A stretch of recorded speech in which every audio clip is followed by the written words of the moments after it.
right, here we go. We're live, everyone. Welcome to Comic Artist Pro Secrets. We got a full agenda tonight. It's good to have everyone here. Big guest list. As hold on, let me refresh the chat here and get you guys up. How's everybody doing tonight? Everyone here doing all right. Mike immediately boomers it right out of the gate. Leave it to Mike. we got 415 people watching. I couldn't be happier right now. First of all, Hunter's home, which means that I have an extra pair of hands, and I set Hunter out to get to the Amish market. Oh. I'm telling you, the Amish market in Marlton, New Jersey, Comicsgate. If I do one thing with Comicsgate, it is going to be to make the Amish market in Marlton, New Jersey, world famous, and it deserves to be. Not only for their 3-foot chocolate rabbits, but for their incredible chicken wings, which are absolutely fantastic. Yummy. So I sent Hunter out. Come on, Ethan. You know, you didn't like the chocolate on the rabbit. I didn't like it. It wasn't good. I wasn't going to bring that up because I'm not a complaining man. You know, the overall presentation of the rabbit was enough to make me happy. The fact that the chocolate itself that it was constructed of wasn't of the highest quality, not a lot of cacao. You really want to get 70 to 80% cacao in good chocolate. You know, that's dark chocolate. Yeah, 70, 80s dark chocolate. I like that too. I way prefer dark chocolate to milk chocolate. Isn't it called cocoa?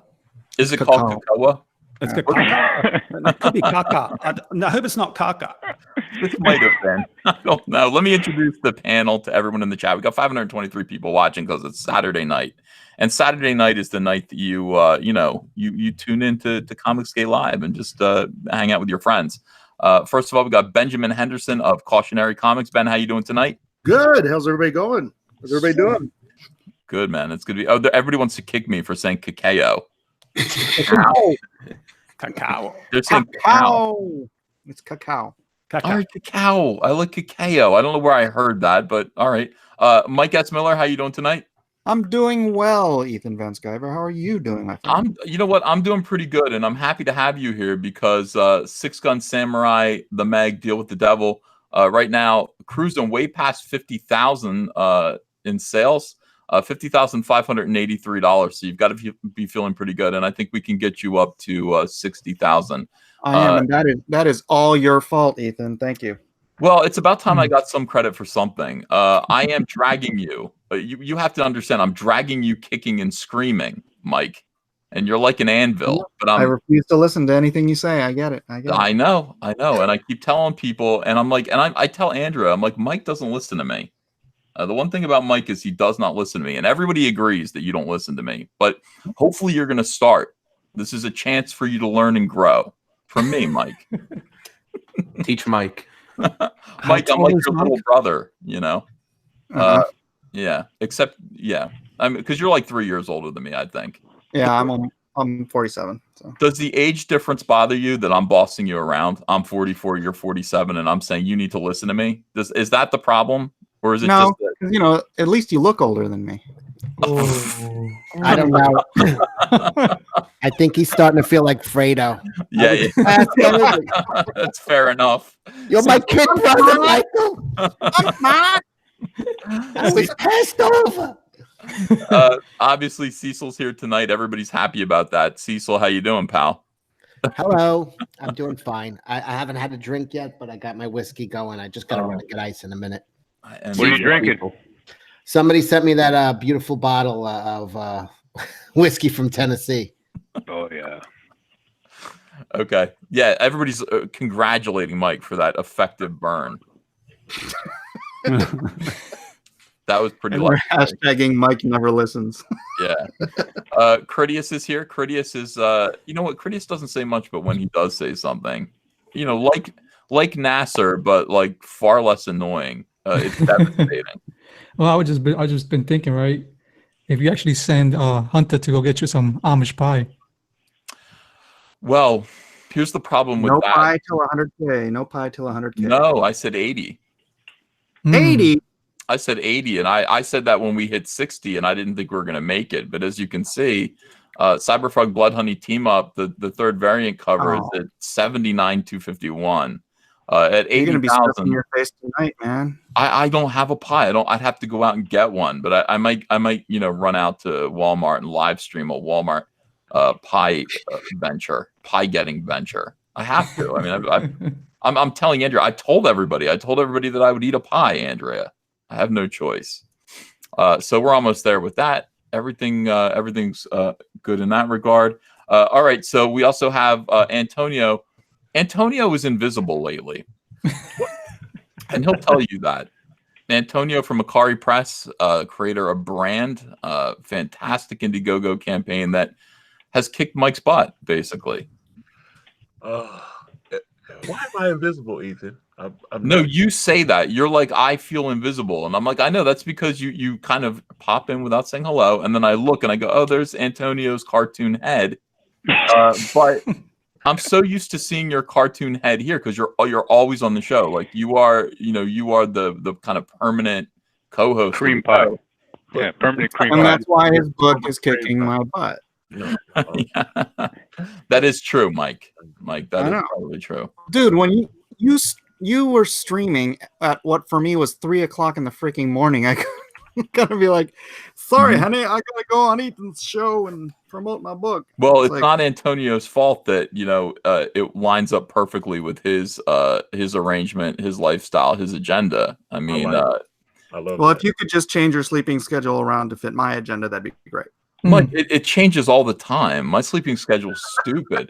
But Antonio Bryce is now sitting at $62,063 for his campaign, and I'm very pleased with that.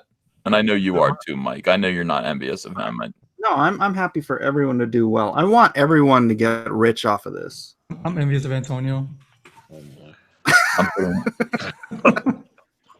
Yeah, I wouldn't blame you if you were. I mean, Antonio has a lot of good stuff going on. Now, tonight, let me get everybody except for our special guest, and I'll come back around to the special guest. We've got Nasser. Okay, and anyway, Rokabir Kumar is here. Hail Caesar. Hail. Hail Caesar. We're nearing the first stretch goal. All right, it's great to have both of you guys here. And then finally, our special guest tonight is Jean-Luc. Jean-Luc is one of the co-creators of Indy Kron. Indy Kron seems to have been put together by three gentlemen who share the credit for it and run this website. And Indy Kron has been, how long is Indy? By the way, Jean-Luc, hello. Hello. Hi, Mom. Top of the world. I'm here. I made it. It's not the top of the world. It's like lower middle of the world. Top of the internet. Top of the internet. Top of Mount Olympus. Top of the Mount Olympus. Well, that's good. We want you to think that. So I do think that. So Jean-Luc, it's great to have you here. You created a website with some friends. Who are those friends? It's a Pixel Traitor, and Dr. Wright is in. The original creator, of course, was Edwin Boyette, who passed it off to Pixel, and then the Doctor and I kind of moved in, brought some furniture and some Cokes. Well, somebody's got to lay the groundwork. Somebody has the initial idea for the house, for the structure, and then they make the plans, and that is Edwin. Edwin is a Comicsgate. What would you call him? A construction? No, he's an architect. Definitely. Architect. Yeah. I mean, he can't, and now Edwin is back at Indy Kron, and he's giving us the wisdom we need to perform our functions. I mean, he's doing a fantastic job, and I respect Edwin enormously. He knows that, and we're happy to have him on. Well, all right, I'm going to screen share Indy Kron, and we're going to talk about this a little bit because let's do it. Before that, let me just say, people who watch this show, and whenever I do a Comicsgate lives are more or less we promote our comics, we try to sell our comics and let people know about them, and it's usually the same for me anyway. I bring on the same people over and over again because I like their personalities, and then there are all these other kind of creators who want to come on the show. And there's so many of them. There's so many people who are aligning with Comicsgate, who are popping up, and they're starting their own campaigns. And I'm just not even aware of all of them. But people always ask me for some kind of comprehensive list. Hey, look, I've back. By the way, welcome, John Malin. Hi, everyone. Hi, Ethan. Happy John. Saturday. Thank you. How you doing, player? Yeah. Hey. people say to me, "Hey, I backed John Malin. You know, I backed Brand. You know, I backed Critias's Detective Dead, and I backed Mike S. Miller's Theme G." You know, You just can't stop. Great book. Theme Yeah. G. Theme G. Next level. Yeah, yeah. Struggle is real. They go, who else? And I go, I can't think of anyone else. I can't Okay. think of any other. Oh, and Nasser's book. Yeah. I've decided to pick on Nasser tonight. Me too. That's every night, Caesar. Yeah. Hey, I Mike. deserve it. Mike, guess what? Guess what was in my PO box today? Not Lone Star. Oh, It went out yesterday, actually. Cecil, it went out Should have yesterday. overnighted that. I'm a Yeah. very important person. And Nasser, I broke my promise, and I actually sent yours out too. Yay! I look forward to it. I didn't. I think I backed you like 8 times. I don't have a copy yet, but I'm You backed- waiting. And I what? Didn't I back? I said you backed me twice. twice. You backed me twice, but with big, heavy things. So I'm gonna. You're Mike, gonna can I get ask you a those. question, Mike? Don't worry, you'll get it. Hey, Ethan, can I ask Mike a question? Yes. Hey, Mike, after all the No. help that EVS gave you, why did you send his comic last? That's a Because good it's question. extra special. Actually, he Mike's ordered. not Yeah, thankful. he ordered sketch covers, and I want to take extra time. You don't have to, Mike. Honestly, draw it with your foot. I did it to support you. I just did it to support you. I don't want you to spend any time on me. I'm your pal. Just that's fine. And plus, I've read the book, so don't. By the don't- way, the correct answer was passive aggression. That was the answer.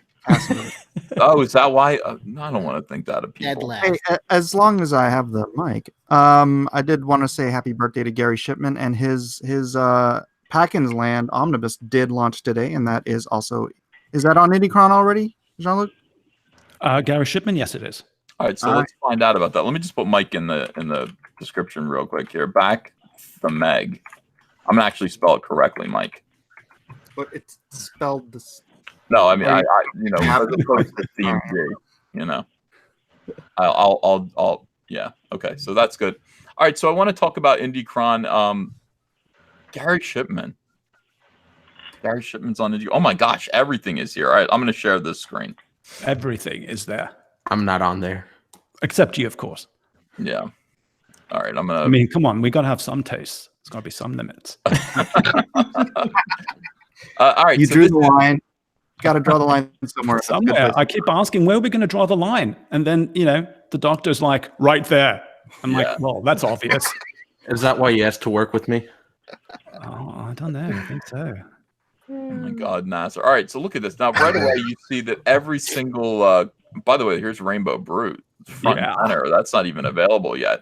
But all of these people who have started Indiegogo, is it also Kickstarter or is it only Indiegogo? It's only Indiegogo at the moment. We don't really, because the site scrapes the information from Indiegogo, so it constantly updates the information, right? So we don't have an API right now that's going to scrape the information from Kickstarter.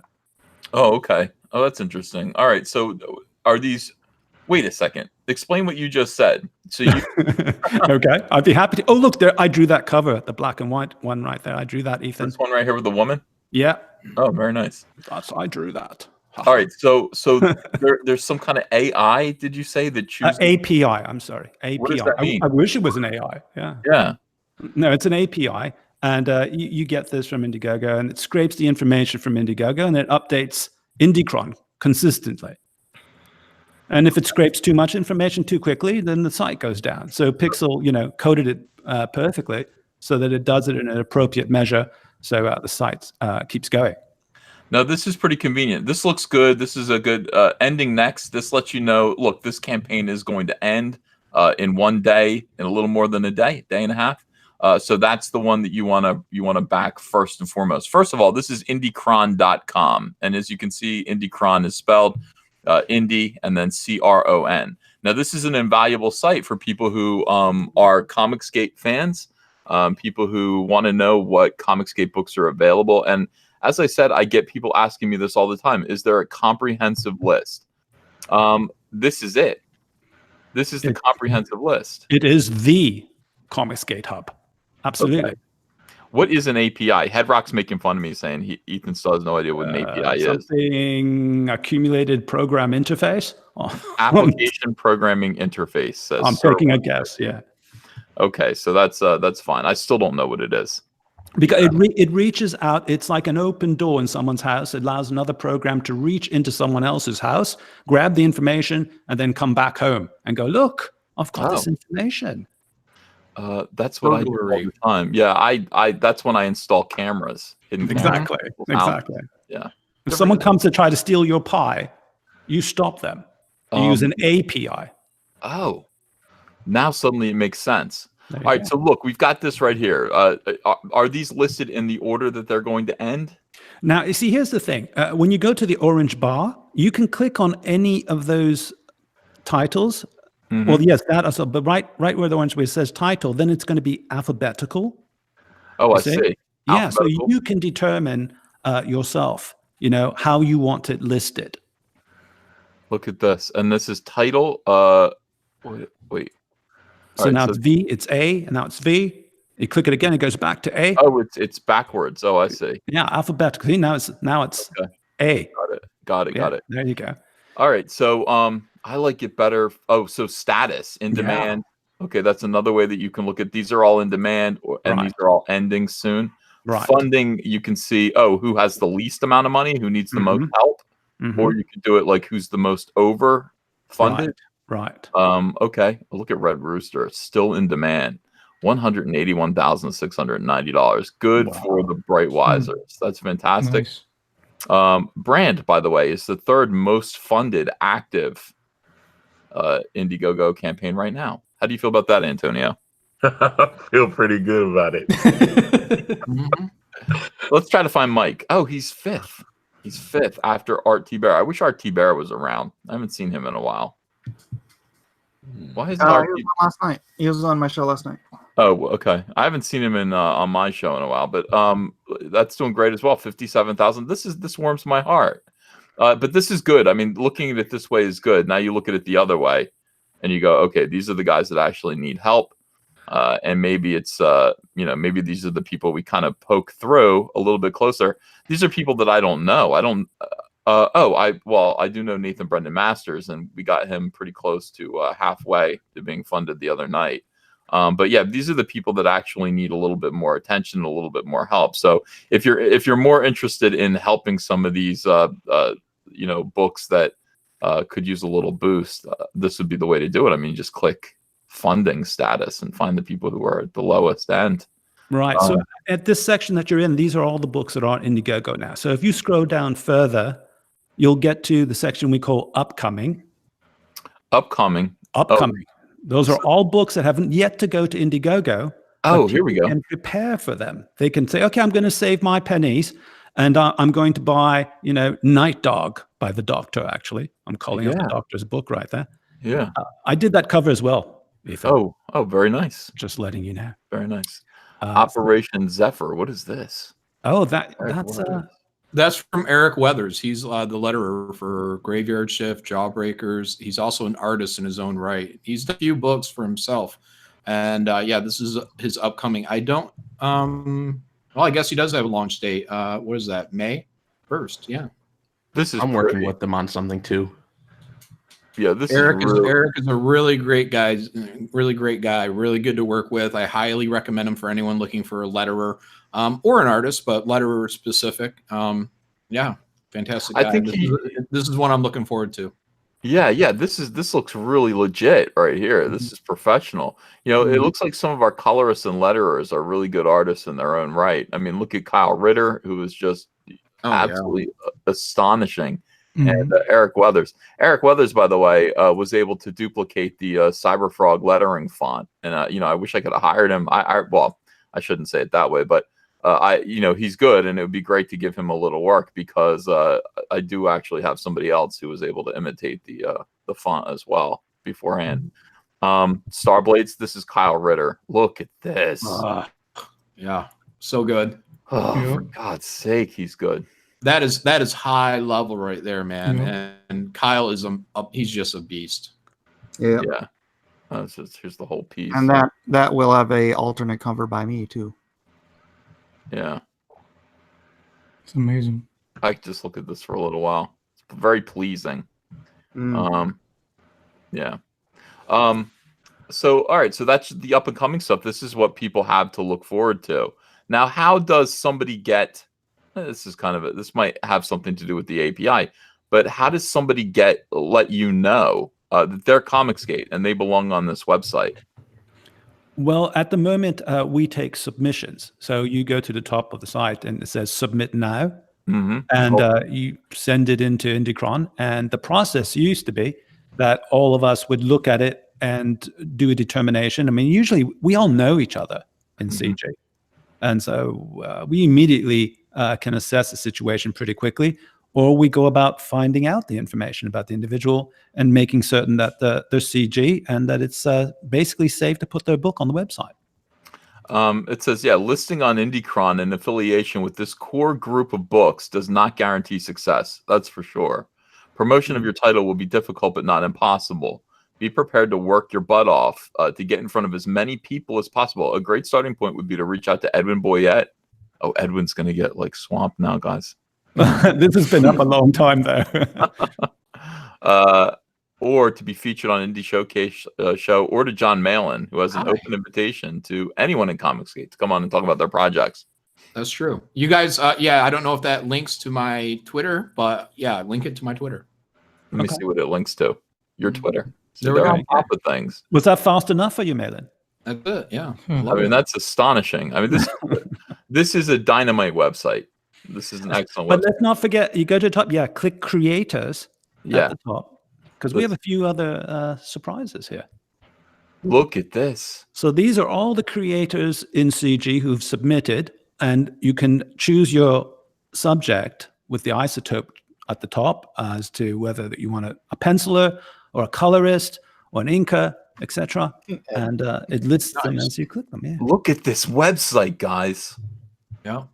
All right. I'm sorry I haven't promoted this sooner. This is the comprehensive. This is everything that you need. Now, here's a question. I wonder if it would be possible to build on this so that people who were, say, looking for a colorist rather than looking to buy work from a colorist, but hey, here's a list of pencilers for hire. Let me click on pencilers here. Now, one thing that people say to me all the time is, hey, I'm a writer. I'm looking for an artist. How do I find a Comicsgate artist? And I'm like, wow, that takes a little bit of work. Well, there you go. We've been discussing, making a sort of very simple Craigslist sort of thing. So people who are open for offers or looking for work can just simply post. But, right now we're putting all the information in personally. I mean, the doctor himself, had worked in the past when we were launching this, days on end just inputting data. So, we are doing it manually at the moment. So that's one of the issues. So let's see. I just clicked on Stephen Strange, and then it says about, and then he's penciler and inker for the Wraith from Cautionary Comics, but I can't get there. That's a complaint. If you scroll down a little. Okay. Oh, I'm sorry. I shouldn't have doubted you. Here it is. No, and we deal with whatever information they'll give us. I mean, they give us their connectivity, Facebook or Twitter or whatever. And it's, sometimes you've got to scroll. It's a little bit. It's not always within the window frame that you wanted, unfortunately. But it's there. Whatever they give us. This is a goddamn sexy website. Antonio agrees. Well, I'd like to say we all worked very hard putting it together. Pixel worked very hard coding, obviously, but we all put our ideas and our concepts in putting it together. All right, so this is a listing of all the campaigns that have ever been featured on Indiegogo. Do these include completed ones that are no longer available? No, there's an old times list for the completed ones. Like, Cyberfrog would be on the old times list that you can get to on the front page. Yeah. It has an option that says all times list. Look at all this. So, I mean, basically, this is all you need. This is exciting because here's why.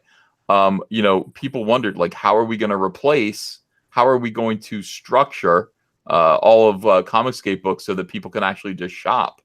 Right. This is it. This is how to do it. Rather than going to a comic book store, you can say, you know what, I'm not... I'm interested in the Comicsgate stuff. I might be interested in the Marvel and D stuff, DC stuff, but maybe I'm not. I really just want to shop for Comicsgate and support independent projects. How do I do that? Here it is. This is everything you need. This is the comprehensive list. Everybody should be bookmarking this. Everybody who is a Comicsgate supporter or fan should bookmark Indy Kron and just have it ready. I mean, you won't miss a thing.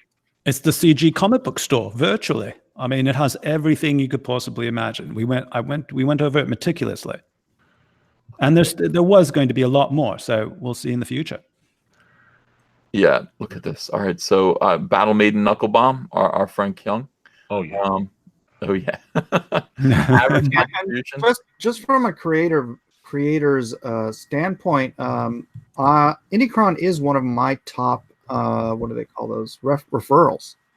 So I mean, the site has been working. I'm glad you're giving it some boost, Ethan, because everybody could use that kind of boost. Yeah, they definitely send sales to brand. So thank you. Yeah, this is important. It's important that we let people know about this. This is gonna kind of, I don't know, it requires less work for me to just constantly introduce everyone. If I could just introduce the entire website, and I would love to see some of these smaller campaigns do well. Hold on a second here. Now, how do I get back to where I wanted to go? I guess go back home. Here. I think Asami Children of Rusu is about to close.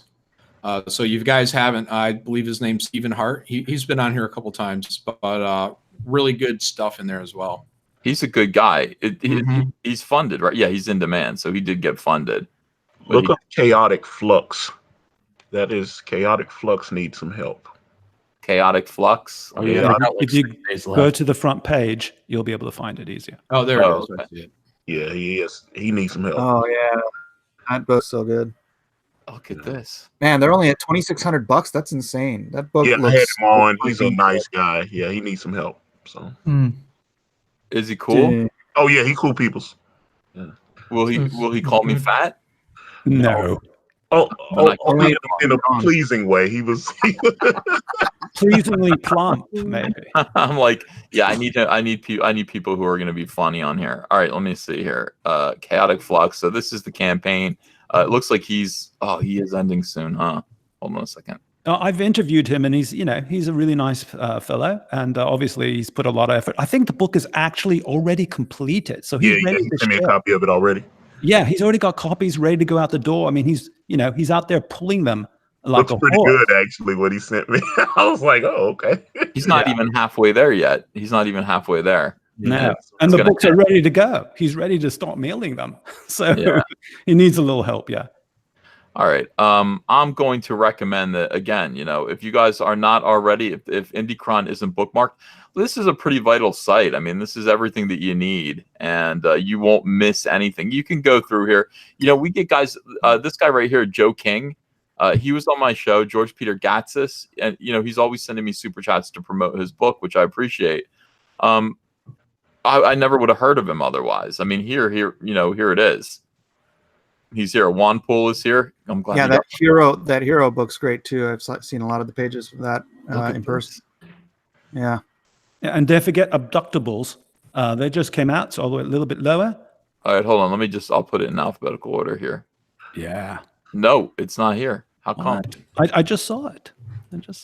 Is it the Abductables? Yes. Yeah. Yeah, I had Mike on yesterday. Me and Mike, it was crazy. I had Mike on my stream last night. There you go. Yeah, there you go. That's it.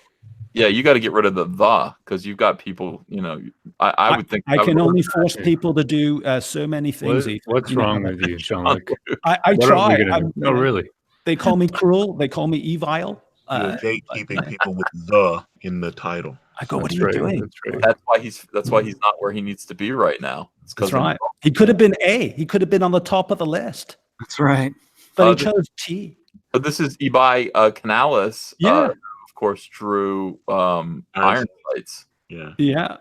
And he's doing Iron Sights #2 as well. Yeah. He's a busy guy. He's very funny on Twitter, that guy. Yeah, he's very well. I don't think he's on Twitter anymore. Got kicked. Yeah. Did he got get a little too funny? He said to me that every time he starts typing in to get a new account, he puts in a few letters and they immediately stop him. They immediately bounce him. He's like, Really? how do they know? He's like, how do they know? I'm like, I don't know. Probably tracking IP. That is crazy. I couldn't care less. I've said it before. I'll say it again. The minute I'm off Twitter, I'll be happy. Kick me off. I don't want to quit. You know what I mean? I don't want to quit because that's surrendering. But like, if I get out of line and I get booted, I'm gonna be like, well, you know, get me out of here. Bro, you look a little warm. You okay? Yeah, I'm feeling good. I'm feeling good. Look at the picture of me behind you. That's that picture. It looks mean. I have a mean look on my face, Ro. Yeah, well, it's inspirational for the Legion, the Centurions, and the Valkyrie. I mean, they feel inspired when they see you like this. Let me ask you something. How's Vestige? You want to talk about that? What's the word on that? Yeah, well, Vestige is coming along. We got Donald DeLay. He's doing the art, and he's just finishing with Brutus. So really, that's the stopper. He's done some sketches for some of the characters, but yeah, you'll be hearing more about it. Hopefully, we'll have some art to show by the end of the month, I'm thinking. Oh, good. Yeah, I'm gonna do the cover for you. I know you guys were kind enough to invite me for that. I'm gonna do it. Wow. You honor me, you honor us. Hail Caesar. Thank you. I'd be thrilled to do it. And once Cyberfrog is finished, I'll be kind of open to do more work for people. Indie work. And just I do want to help. I want people to do better. I'm much slower than Mike. Mike can get a cover done in like half a day. Mike gets carried away with details. You don't want a cover I get done in half a day. Me either. Not by any means, but yeah. No, I want to do a few. I really like doing the Jawbreakers cover. I think that was fun. Hey, yes, can I call dibs before Antonio when you get your time free? Before Antonio? Yeah, for a cover. No, because I've asked him already. Yeah, I would have to hit this Antonio before I got the other Antonio. You are borrowing my artists after. Yeah. And by the way, I saw the cover that John Malin did for Nasser. Nasser, put that up. You got to see this. Oh yeah, the sexy John Malin variant cover. Jesus. I don't know why that's not the front of your. Look at that, John. I don't see it. You don't see it right here? Oh yeah. You don't see my screen? Oh, it's on Nasser's screen. Oh, okay. Yeah.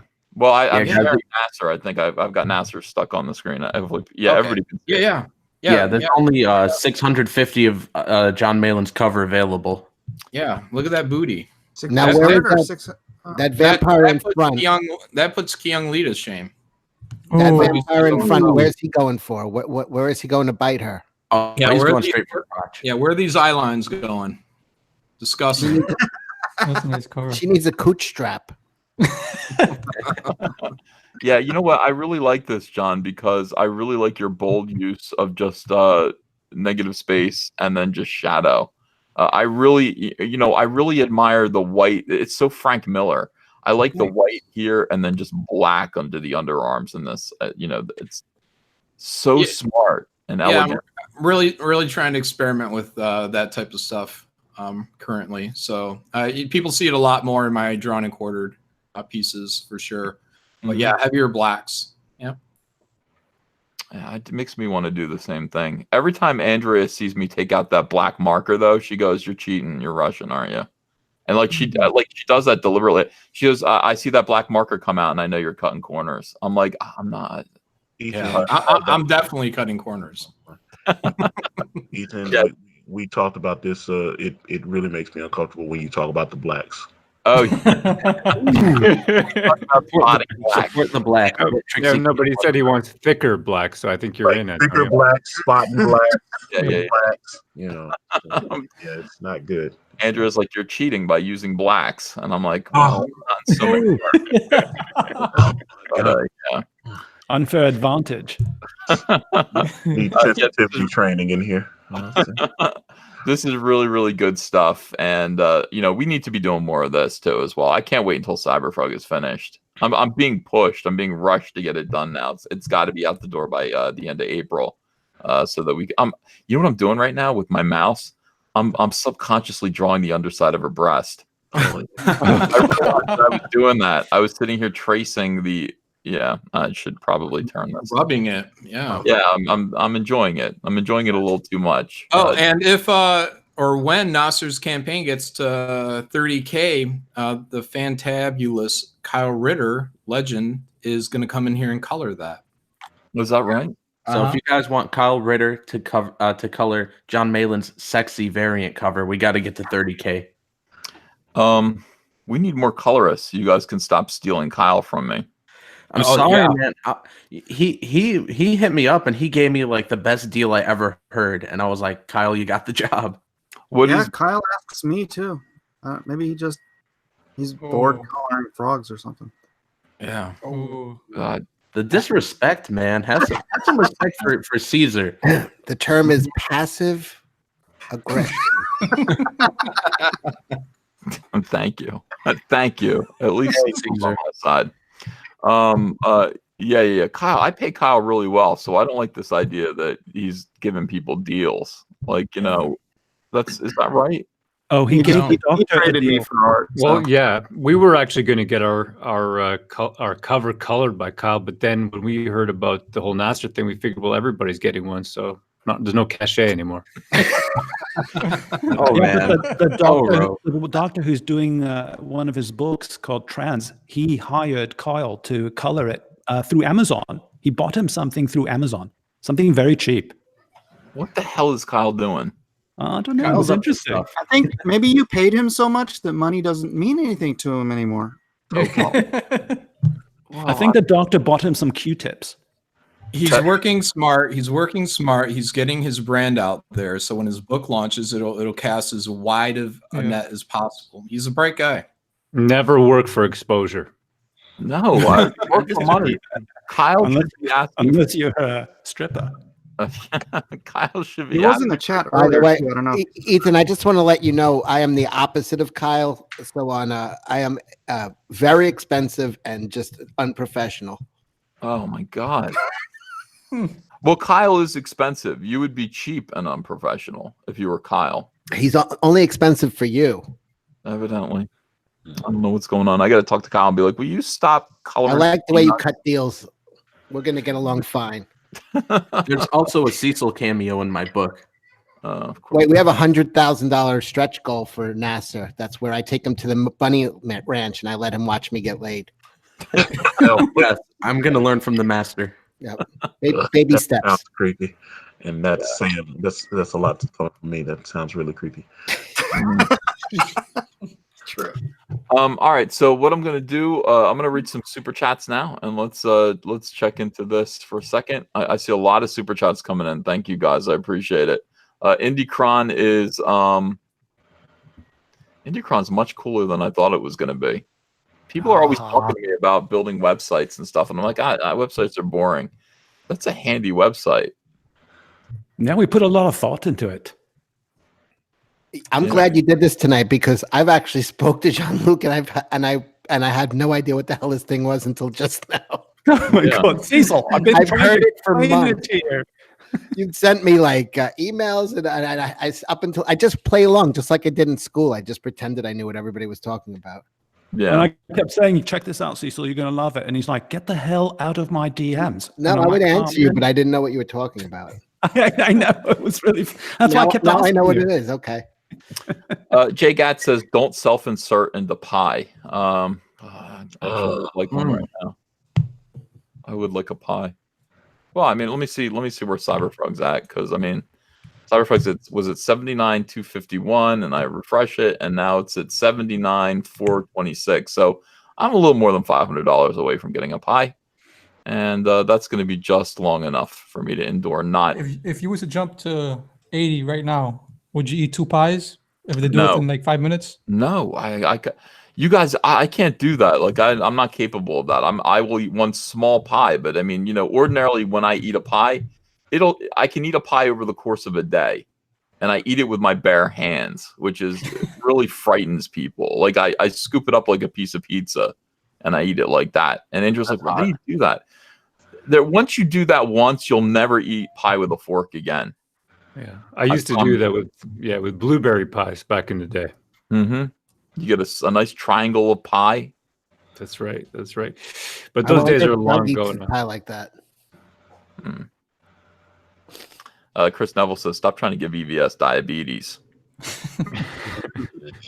They are. That's what they're doing. Well, that's what happened to me, actually. Joe Leisure says, "Poor Ethan. It looks like he's lost weight." Yeah, poor me. I'm gonna need to eat some pie. Put it back. Let's see. Armchair Warlord says, "Can I get a shout out for my project, The Maiden's War, coming very soon on Indiegogo? It's an epic war novel from a serving soldier. Thanks." So, Armchair Warlord is going to do a book called The Maiden's War. Now, how would that work, Jean? How would that end up on Indy Kron? On Indy Kron.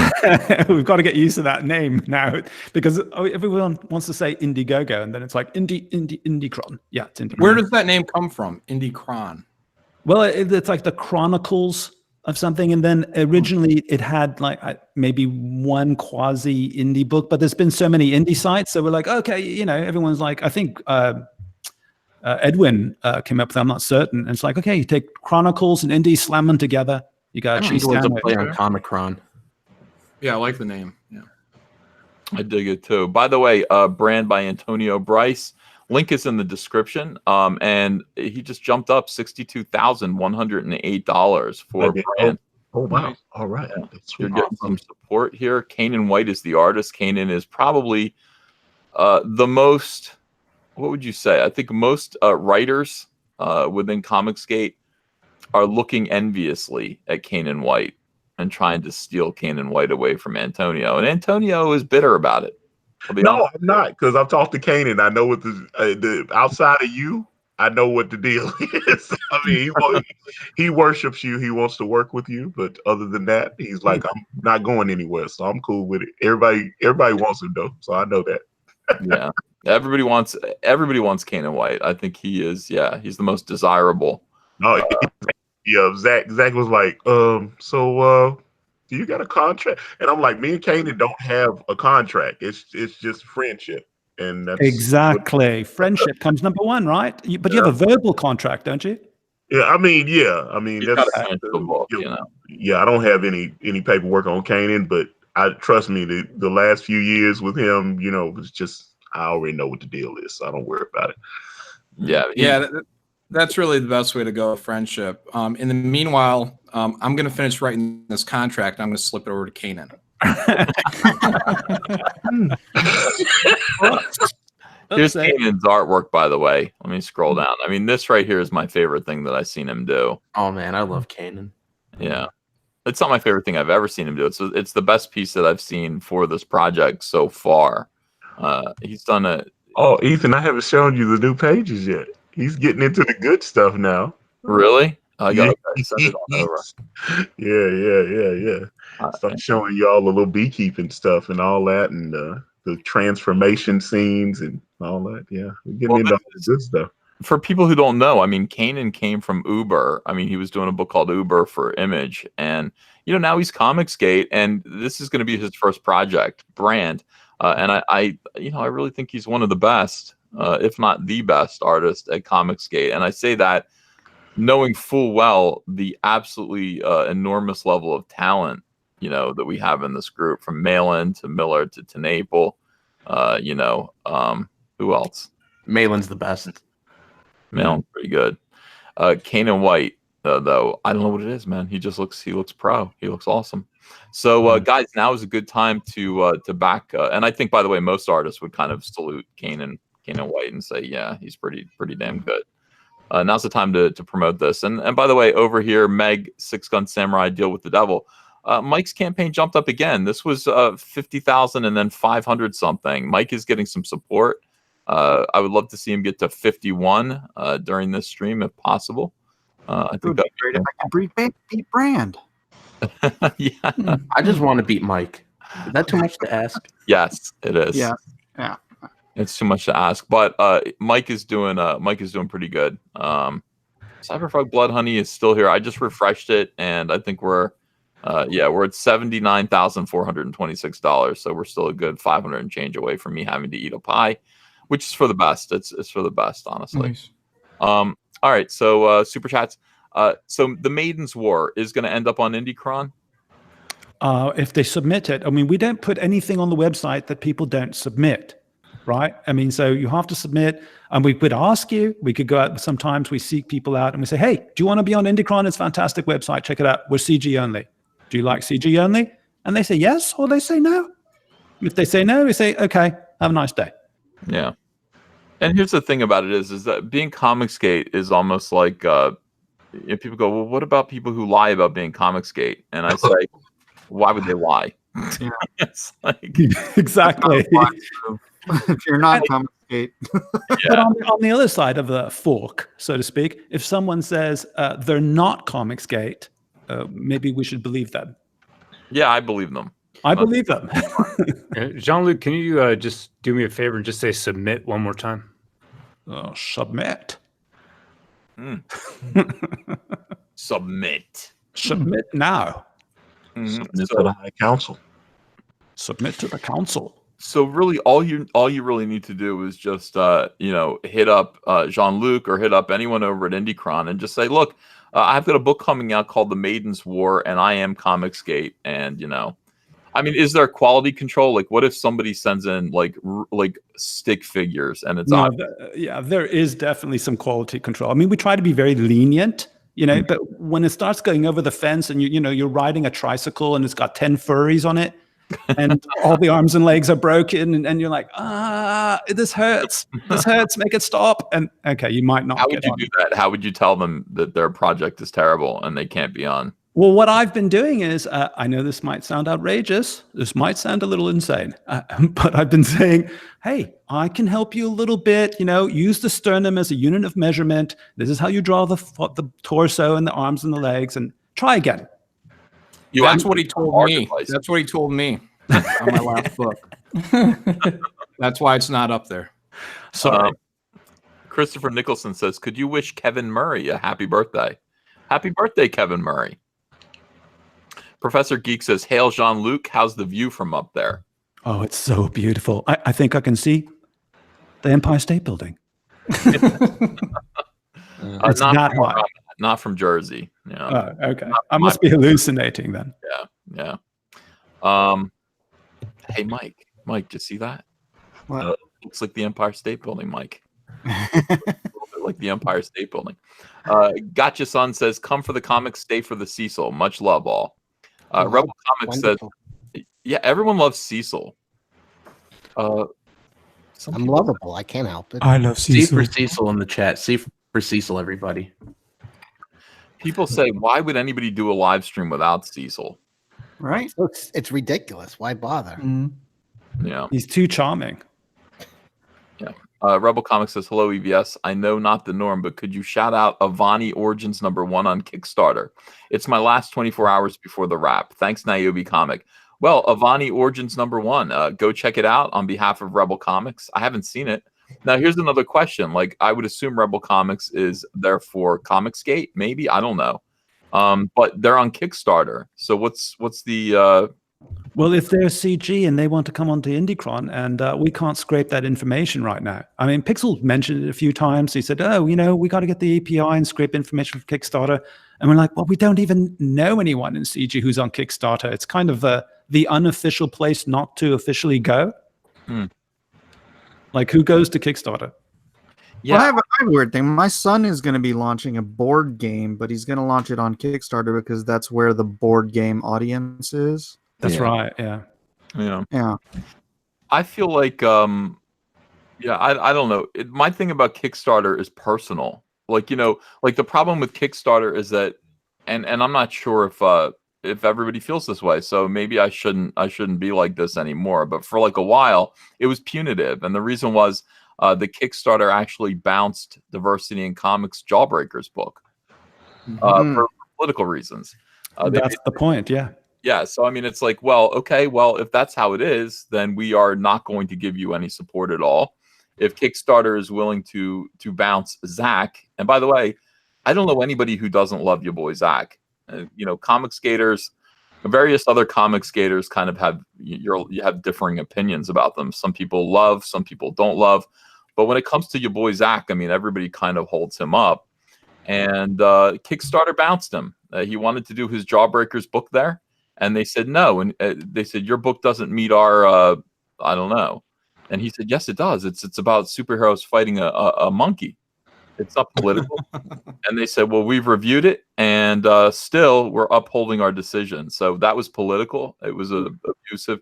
And for that, I say nobody should ever go to Kickstarter. Anybody who is sympathetic to Comicsgate should, in tribute to and in solidarity with your boy Zach, should go to Indiegogo. Now, the good thing about Indiegogo is, on top of being extremely friendly to Comicsgaters, they only ask for 5%. Kickstarter asks between 6 and 7% of your money. So you are going to keep more of your money if you go to Indiegogo, and you're going to have the advantage of, being easily locatable. But two things there. First of all, yes, that's one of the reasons we don't use Kickstarter. We don't reach out to Kickstarter, because of your boy Zach, right? And it's a political situation. And we discussed it, and that's why. Secondly, yeah, Indiegogo is great. That 5% is great, but don't forget the 3% processing fee. Yeah, it's a lot of money. They take a lot of money from you. They take a chunk. Now, Indiegogo's been really, really good to me. I mean, until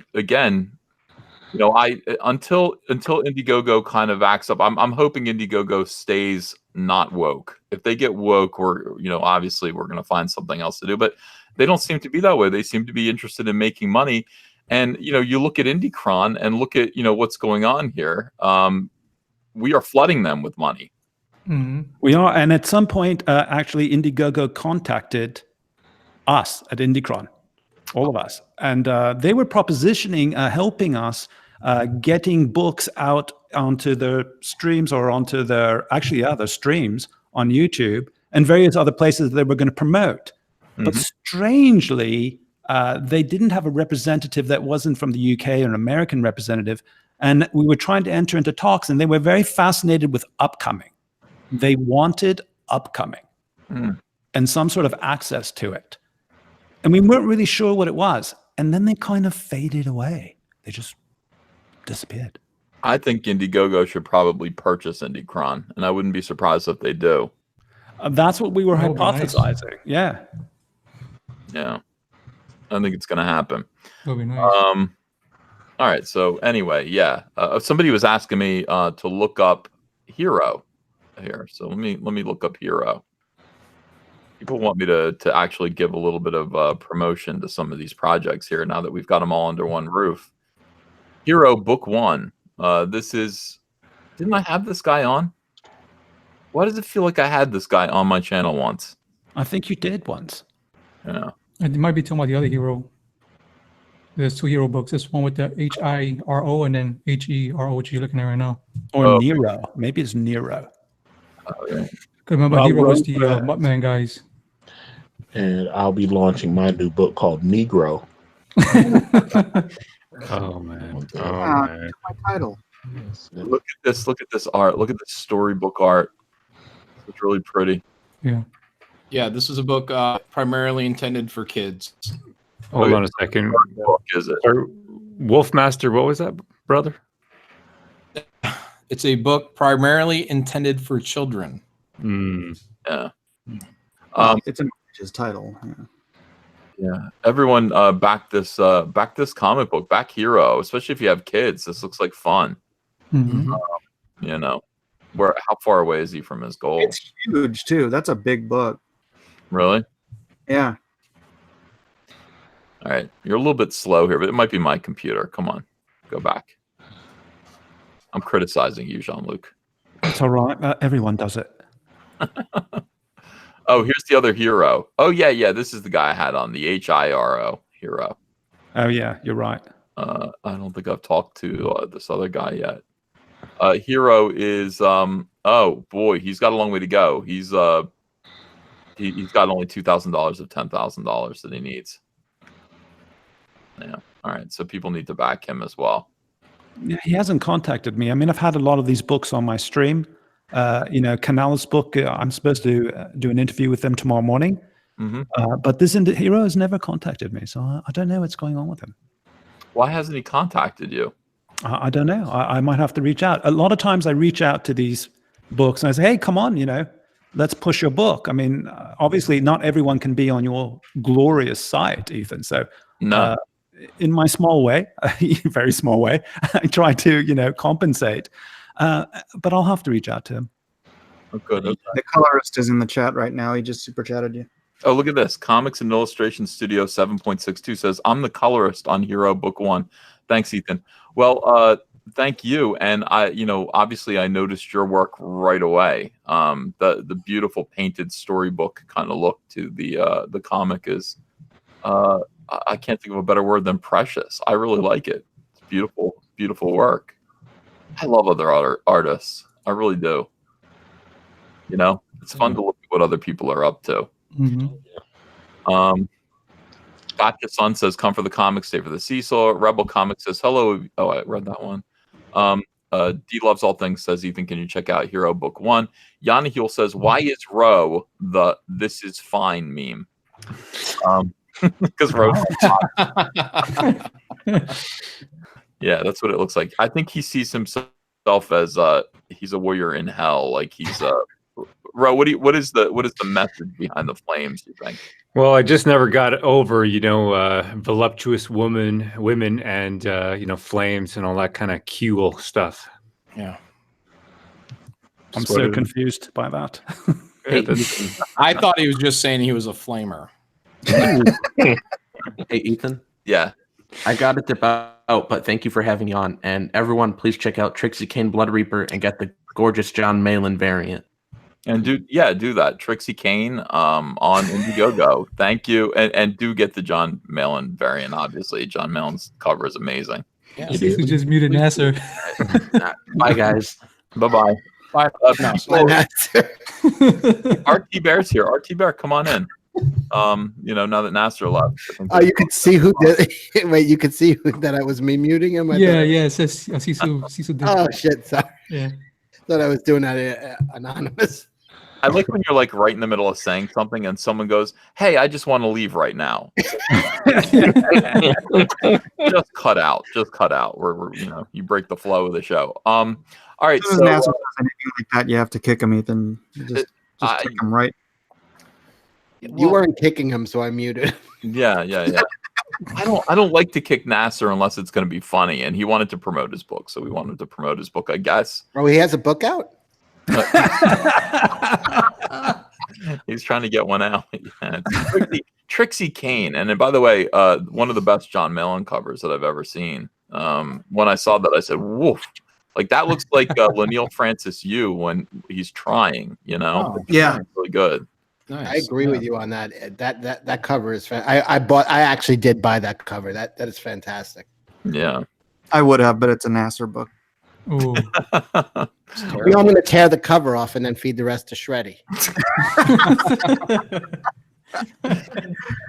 Orbital's 1970 Goat says, "All hail Indy Kron." I'm curious about reading a Nasser book. I've read enough of his fiction now to know that it's bizarre. What are his comics like? Has anyone read one? I haven't started this. I started wrapped up. He didn't send you a free copy of what was the last one called? Stardust. No, I didn't. I don't think I got one. Let me ask you this: if you got it, would you have read it by now? By now, I would have, because I'd be curious. Liar. Whoa. I would have. I feel like I would have read Nasser's book just because I would have been like, after doing all the Nasser Piece theaters over on I forgot about that. Yeah, I would have been like, all right, what are his comics like? Because I had to read. I've never been made physically ill before by reading those. Oh, I love that one where he had to be force-fed vomit. Yeah, Nasser really like that. That still gets under my skin when I just think about it. It gets under my skin. By the way, Elliot's in here. Elliot just popped in quietly. Hello, Elliot. Yeah, What's up, Elliot? The best. What's up, y'all? That's the best drawing I've ever seen Elliot do right there. Okay. That is freaking awesome. Look at that. Look at the texturing he's doing for the muscles. Yeah. Elliot, what's your technique there? Back up again and will you show me how you did that? It's the art of drawing without drawing. What do you mean? Oh, that's some Bruce Lee shit right there, man. Go ahead. Yeah, it looks amazing. Yeah, I don't even. I can't even see how you did that. No, I'm just doing just layering and hatching with the pencil, basically. And why are the cuts on your thumbs? Were you in a struggle recently? Yeah. I was fending off some criminals in an alley here in Tampa. It was kind of ugly. I was scared. I was real scared. No, I'm good, man. Elliot, you're a real hero. What's that? You're a real hero. Some people only talk about or fantasize about being a hero. You are a real hero. That is a gorgeous drawing. Who was that for? Is that a commission? I started this last night while we were talking on my channel, and I was inspired by John Malin. Yeah. And so John Malin inspired you? I kept drawing, and then it started off as a doodle, and then it turned into this. Can I ask you a question that's going to seem like I'm prying? No, go ahead. The part where you were inspired about John Malin, did it involve the two-layered bulge, the perfect outline of the crotch here, where it you can see the penis? I call this area the wolf. Yeah, that's it. That's it, baby. Yeah. It's where the milk comes from. Oh man. Oh no. Oh no. No. Sadly accurate. Yeah. You can see the shape. You can probably even see you can see delineated, and then you can see scrotum underneath. Yeah. So religion. It's a well-rounded piece, Ethan. You know what? Wolverine was circumcised, but it always grows back. So. It's true. I just want to know if that area is the point that you've been drawing the most, spending the most time on. I think he's not there yet. I think he's going to have to get in there and do more detail. Just judging by the detail he's done up here, like this is, that's cut, so. Yeah, he's got the veins and everything. Yeah. I got to draw some veins around here. What? What'd I say? What'd I say? The big test, Elliot, is what you ink first. Yeah. I wouldn't ink this though. That's gonna be just fully rendered pencil. Hey, welcome Archie Bear into the Hey chat. guys. How you doing, Art? How you doing? Thanks man? for having me. Yeah. Art, did you see those KISS cards that Ethan opened the other day? Yes, and I was very jealous. So Nick sent those to you? Yeah. $150 a pack. Well, actually, $100 a pack. He corrected me on that, but he's got those are limited. Those are really, really hard to get. But that's the new thing now. People, the old kind of cards, these trading cards where you open like 20 packs and you might get something that you kind of want. That's old news. Now they're doing these like super deluxe ultra collector's card packs where almost everything in the pack is an autograph or a sketch or some kind of weirdo thing. And they're expensive, but I guess if you think about it, if you're buying the cards secondhand somewhere and you're only buying the chase cards, you're going to end up paying that anyway. So, seems pretty cool, right? Yeah, there was a lot of actual artwork, inked and colored artwork in those cards. That was unexpected. Yeah, I feel that way too. I like the idea, and I think I'm gonna do it. I think we're gonna do Cyberfrog cards that way, and it'll be fun. Yeah. Well, count me in if you need a drawing of Cyberfrog. I'll do a card for you. Well, I think we'll need many. Yeah. Yeah, he's talking about doing the actual sketch cards. Right. Yeah. I'll just do one of many. Yeah. I was talking to a fellow actually. His name is Paul Shears, and he does cards for upper deck and tops. And he put this together for you. Actually, it's fantastic. Take a look at that. Oh, hold on a second. I'm looking at Mike Miller's. No problem. Hold on. Okay, let's see. Yeah. Oh, look at that. Oh, I've seen that. I have that. I saved that picture. Yeah. Incredible, right? That is incredible. Beautiful. Photorealistic. Yes, it does look just like me in a style. I dig it. By the way, Ethan, if you want to like get just like the top guys here who don't have time to do like a dozen cards or whatever, just everybody do one card and they'll be like the special, how you get random ones if you get it in a package. A certain, lucky number of people get a John Malin card or an RT Bear card or one from Antonio or I'll do a card too. I imagine it. I imagine I'll do I'd want the Cecil card. Well, I want the card. I can do it for you, Caesar. Okay. Okay, yeah. I mean, I want to do that. I also want to put people to work who who want to just do 100 of them. Make sure that they get paid. Make sure they get paid pretty well to just sit down and draw a bunch of Cyberfrog drawings. And I don't know. I think they hire like 12 people. Like there are 12 artists who are each doing a ton. Yeah, I did like 300 cards for the Iron Man 2 set. It was just Yeah, I've crazy. done sketch cards before too. Yeah. Speaking of cards, I'm doing trading cards as a stretch goal on the Meg. I actually just crossed that 50,000. Thank you, Ethan, for crossing 50,000. Nice. You're welcome. So I announced that as a stretch goal. Now every purchase comes with 3 trading cards from that set. Well, Mike, you are now at $50,708. So you are jumping forward a little bit at a time. Let's check in and see if Antonio is doing anything. I purchased all 3 of Mike's books. Okay. Antonio is 162, 170. He just got a couple more backers. Woo! Congratulations, brother. Yeah, it's very exciting. Cyberfrog Blood Honey is all right. So we're getting closer. 79,641. Awesome. So now about $350 away from me eating an entire pie on. Elliot, this picture would be perfect for a cover of What If. Like, what if Wolverine was a crossing guard? Well, Stop. in my head, there's somebody back here. He's saying, "I got this." A Buick. I'm gonna put you in there, Cecil. The Hulk. I would put the Hulk there. That would be the Buick most badass. If Wolverine was like, Wolverine was like telling the Hulk, like, "I got this. You stay where you are." Yeah. That would be the like. Yeah, you get the Hulk back there, man. That's gonna go for a pretty amount of cash. I'll give you $20 for it right now. You got it. No. Antonio Brand was actually the first book I backed. You backed my. I did not know you backed my book. Actually. Yeah, I was looking back through all the ones I backed now, and you were the very first one. Mm-hmm. There was remember a couple months. Maybe you didn't know who I was back then. No. You don't remember? It was a couple months ago. There was another person with the same name, and I thought it was you, and you were like, "No, it's not me." Oh yeah, was it in San Diego? Because I got a Mike S. Miller in San Diego too. Yeah, and and I thought it was you, and I was like, "Oh, Mike, you backed my book," and you were like, "No, it wasn't me, man." And I was like, I was happy, and then you let the bubble. Oh, dude, I backed you back in September. Oh, Elliot's Wolverine drawing is going to sell for $1,500 on my auction.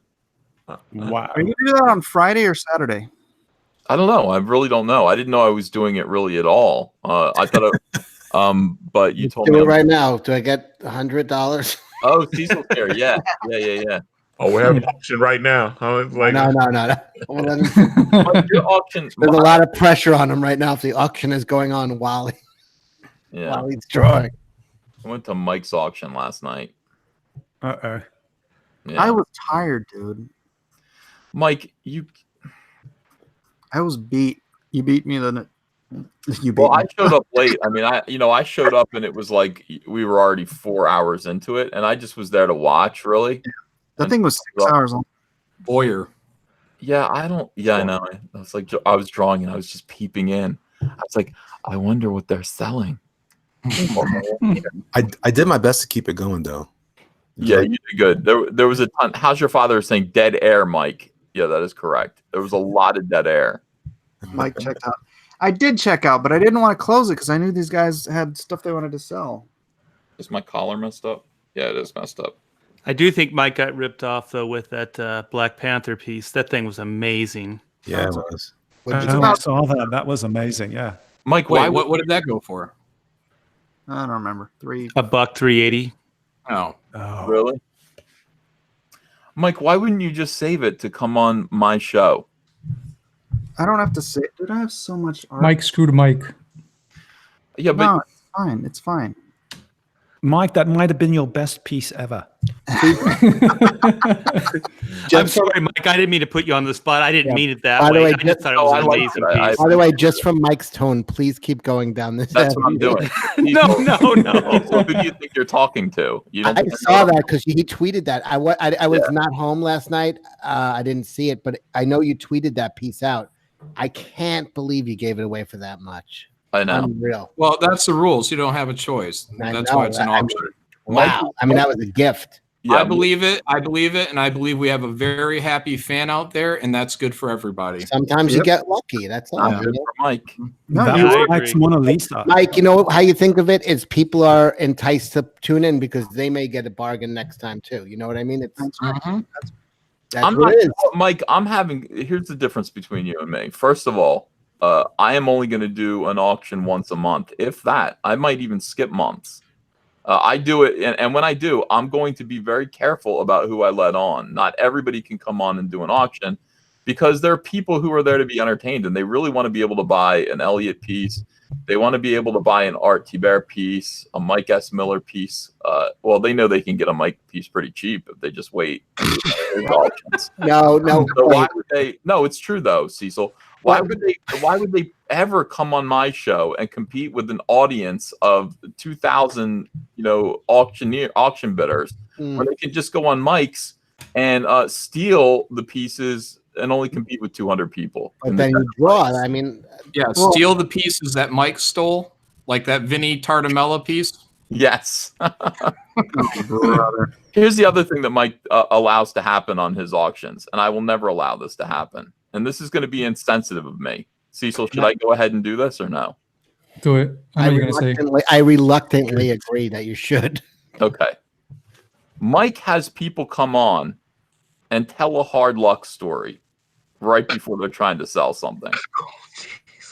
Now, I understand that everybody has trouble and everybody needs to sell things because people have bills to pay.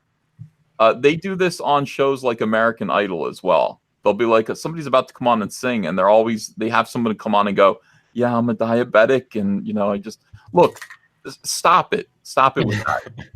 You shouldn't do that. Do not prey on people's sympathy when you're trying to sell them something. Don't do that. Just say, look how good this is. You want this. You need this. But when it's a real downer when you go, my dog just died and I need to cremate him or something like that, and that's why I'm selling this piece of artwork. People go, well, I'm not really sure that I want the artwork, but I feel bad. I feel bad for this guy. That's not how to do it, Mike. Well, Mike was doing a lot of it for charity for his friend too last night. Yeah, Oli is one of my best friends, but people don't know. I'm seeing it happen an awful lot, and people don't need to know that. I understand what people's circumstances are, but honestly, don't tell people that because he was doing it for a charity, though, for a friend who has troubles. No. It goes beyond that. You're talking about other people coming in and telling them, and being like, here's what I'm doing because this and this, and it's like your heart goes out to those people, but it's that you don't need to do that. You can just this stuff that you're selling is so good that just let people buy it just based on how good it is. This is the thing. Like people get on these shows, and it always bothers me. He was just saying, let the art sell itself. That's what he's basically saying. That's correct. Thank you. That's all I'm saying. Let the art sell itself. You don't need to prey on people's sympathy. Prey on people like Elliott's piece. Art. Elliott's piece right here is a perfect example of a piece that is going to sell itself. There is a lot of work and love put into this piece. Now, Elliott, I'm going to bid on it. You're selling this piece, I imagine, at some point on one of these auctions. But also, your father took a hard fall this week.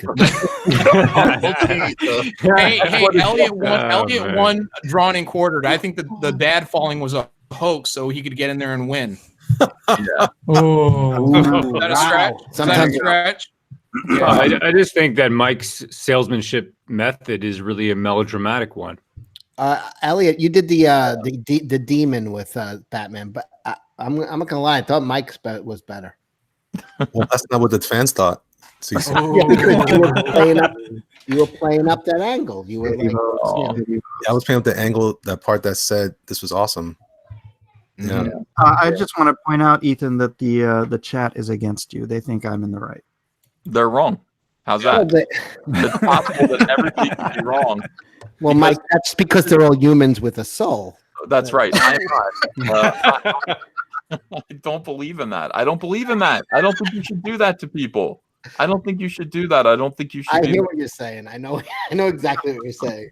It does bother me when I watch those shows and the person right before they sing, says my father has cancer. It's like, now am I judging? Now am I judging you on your talent because I feel bad for you? By the way, everyone in the chat is saying that I'm wrong. I mean that Mike's wrong and I'm right. Oh, Mike just lied about that. I just looked at the chat and everybody's like, Scroll no. up. Scroll up. They're all saying that now just to defend you. No, I don't think so. I didn't. Devlin Avocado says, Mike, listen to EVS. Static MM says, poor Mike. Llama Gigante says, Mike isn't listening. That's so aggro. Yeah, Mike isn't listening. He doesn't listen. It's very aggro. By the way, John, it's Llama Gigante. What are you drawing back there, Elliot? I love this picture, really, honestly. Is the Buick going in right now? I'm doing the whole. Is that someone blowing a stop sign behind him? Yeah. Yes. I love when crossing guard. This person's wrong. No, this person's wrong. No, this person's wrong. It's tall. Is it the Hulk? Cyborg Patriot says, Elliot pushed his father. Oh, Elliot. Wow. You ashamed yourself. No. Wow. No. Yeah. Well. So is that the Hulk? It's going to be the Hulk. Thanos. Wow. No. I mean, it's just a more clever picture, when Wolverine is not as powerful as the Hulk, but he's so arrogant, he's such a cocky dude that he's like, Hulk, stay back, I got this. People are saying Mike is wrong. Other people are saying Mail-In is wrong for some reason. I don't know. John, what did you say that was wrong? I don't know. I just read what this chat was saying. That I won with sympathy. That's Well, that's just what everyone was thinking. But your dad's in the clear now, so we can say it. John, you did one with Thunder the Barbarian? No. What's his name? Vandor, something like that from the Herculoids. No, you did yours with Vandor. Lloyds. Oh yeah, that's a crowd pleaser. Who was it really? It was Bruce Jenner. Bruce Jenner. It's true. It's true. Yeah, well, here's what I'm saying. Elliot, you're going to bring that piece. Save that piece for my auction. Because I think people are going to come and they're going to do really well. All right. They're going to. If that is for somebody, is that for somebody or is that just for fun? No, I like I said, I started working on it last night. I was just part of my cool down, and then I ended up with a couple of phone calls today, and I kept doing it while I was on the phone calls, and I was like, this is kind of cool. It's literally a doodle. Yeah, pretty much. I dig it. I think it's going to get like $1,500. No joke. Like that's what it's worth. Yeah, Phil Arcona says someone should apologize to Malin. I think he means Elliot. To Elliot? Yeah. Yeah. Wait, somebody wants to apologize to Elliot about No, Elliot needs to apologize to me. Why? What? For what? Because of Bruce Jenner? That's your fault. Everything. Yeah. Wait, John, didn't you just say that he pushed his father? No, I was reading it from chat. You don't have to read everything. Give me this guilt by association. Why did you push my father, John? It's not even cool. So you could win drawn and quartered. It's sick. No, but John did that is sick. All right, so let me hear from the chat. I would like to know if I am right, press 1. If Mike is right, press 2. 1 doesn't work, by the way. Yeah, so press 2 if Mike is right. If Mike is right, press 2. If I'm right, press 3. And we'll leave it up to the chat. Only moderators can use 1 for some reason. I think you guys need to take care of this like old school with pistols. No, I don't want to shoot Mike. I just don't want him to do stuff anymore like that. How about arm wrestling? There goes the chat censoring the number 1 again. Isn't that weird? Yeah, it is weird. Doesn't it have some sort of hidden meeting now?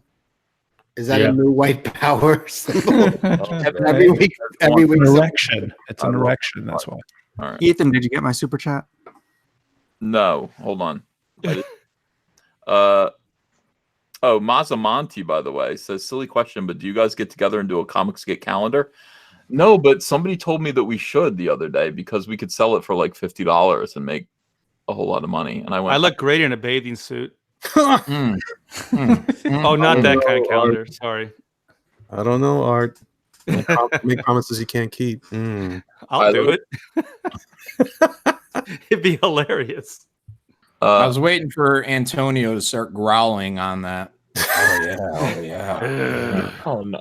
No, man, don't start being a hater, man. Come on, man. So everyone basically agrees that I'm right. If I'm reading the chat right. That is not everyone. How are you reading that as everyone? Most people, I would say it's like 90 to 10. You know, And I would have to say that most people in the chat are your fans, so it's a little skewed. But there's 1,600 people here, so you know, Yeah. it's a lot of people, and not everyone here is here because they like me. I think a good percentage of them, maybe like 2%, are here because they hate me.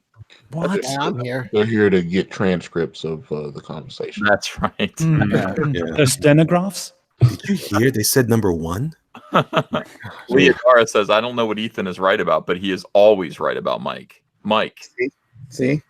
100%. Ben Henderson says last chance to buy Ravage VIP pack on Indiegogo. Well, that's good. Hey, if you guys can I show you this cover that Mike did for me? Yeah. We told him to put the trash can to save him from doing so much details, but Mike doesn't listen. Are you serious? That's a callback. Yeah. It's like, Mike, you don't listen. He's like, nah, I just want to do all the bricks. Yeah. Mike likes to draw bricks. Maybe he's a dealer once in his life. It seemed appropriate. Mike, how narrow is that alley he's in? Right? I mean, like, that is a narrow alley. But just at the beginning, it gets wide where he's standing. Maybe it's a dead end. Mike, what is that for? Like, what would that alley be for? I don't know, man. I referenced it. It was in the freaking. Whoa. I actually Whoa, referenced Mike. that's the way that alley looks. That's a real alley. So. It looks like an alley I drew once. Mike, you're at a 10. We need you at about a 6. Nasser is going to lose his virginity in an alley just like that. And that is on Detective Dead, and it is how many are we doing? 100. That's a season 100, and I'm going to be signing them. So if you want to get that, you can get that at Detective Dead. Oh yeah, I appreciate that, Mike. John, how do you feel about the drawing, though? You like it? Yeah, I'm trying to figure out where the vanishing point's at, though. That's what I was wondering. Yeah. Because the one wall right on this side, the vanishing point is way down here by his foot, but on the other side, the vanishing point would be at his penis level. Ew. Not even. It doesn't even connect. That's what it is. Don't listen to them, Mike. They're picking on you. Mike, No, it's not. It's so not. I freaking know how to draw. Oh my gosh. Mike, I'm gonna. We about to get an art class. Art lesson. I can't even believe that I have to do this for you, pal. Oh no. Can you pull out the Dan Panozzi and tell us? You put the stripes on that and tell us there's a line of sight as to his crotch. Mike. Prettiest, leave that up, okay? So I can still look at it. God, this is annoying. Oh. All right, so Mike, hi. Let me see if I can. I'm holding the camera. Wait, there's got to be a better way to do this. That's probably not a better way. All right, give me a minute, Mike. Yeah, but look how great that jacket is drawn. Look at that. Oh yeah, Man, everything about the figure looks awesome. The gun, the curvature inside the barrel is even in there. Yeah, that's really well executed. Yeah, even the If roses. we could just get Mike to learn perspective, this would be amazing. I'm sorry, Mike. Mike, are you digging up pictures of alleys? I'm trying to find the one I referenced. So You know what bothers me is there's a strap hanging off his right thigh that could easily be a cooch strap. All right, so this is what Mike drew here. So here's our guy. Here's his hat. Now, Mike wants us to be kind of at ground level. Like the guy's pointing his gun down at us, so presumably we're down on the ground, which would make us. We're the victim. This is the eye line here. This is the horizon line. The victim. Okay. Now we're gonna say, let's put the. Where do we want to put the? We'll put it right here. We don't want to put it dead center because we kind of want to be sort of where the gun is aiming. All right. So there we go. Now this is the way it would look, Mike. All right. And I'm doing this with one hand, literally tied behind my back. All right. When did you tie your other hand? That's why Hunter is there tying him up. Oh, Yeah, okay. yeah. Because you did say literally. Yeah. Now, all right. So this like this. All right. And I'm sorry, this is so shaky, but you get the point. This is going to get so amazing if Mike actually finds the reference. I know. See, what people realize is that the wall on the left-hand side actually ends. Mike. And it goes like around a corner. Oh, I see what wall you're on the saying, Mike. That wall ends. Yeah, the one on the left ends. The one on the right keeps going. So All right. Here's this vantage at a point. different angle. This The is wall our high line at as two we're on. angles. Mike, you're not learning anything. I learned perspective in 4th grade, Ethan. You're not going to teach me anything Mike, about how to then draw. why are you drawing at a 3rd grade level? That first freaking wall, the wall on the left. Mike, They both have the same horizon line. This is the 3rd point of perspective. It should be way Draw up them. here. Okay. Like the this. walls are at 2 different angles, Ethan. Why are they at They're 2 not different parallel. The walls are not parallel.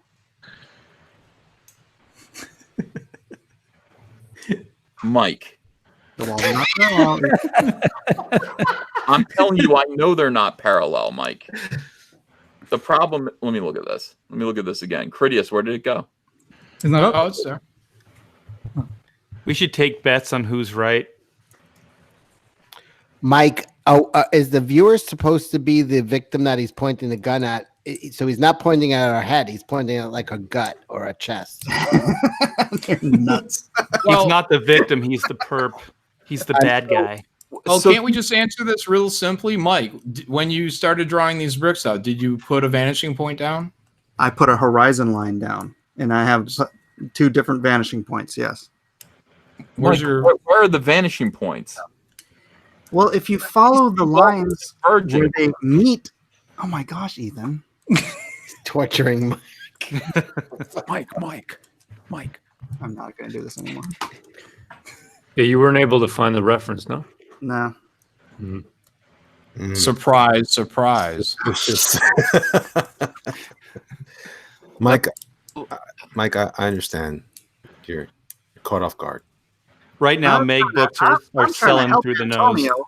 by doing this cover for him so that he can sell more books. And Mike, I have a question for you. Was the reference from the film Inception? Those buildings tend to jot around a bit. It's true. Strange. All right. I'm going to hear it from Andrew again tonight. I'm telling you. Again. Mike, you've got a vanishing point down here. Okay. Right. Like way down on one side. You can't see my mouse. Yeah. Probably. You've got another vanishing point down here. Wait, I should show the screen. The vanishing point for the wall on the right is down past his left.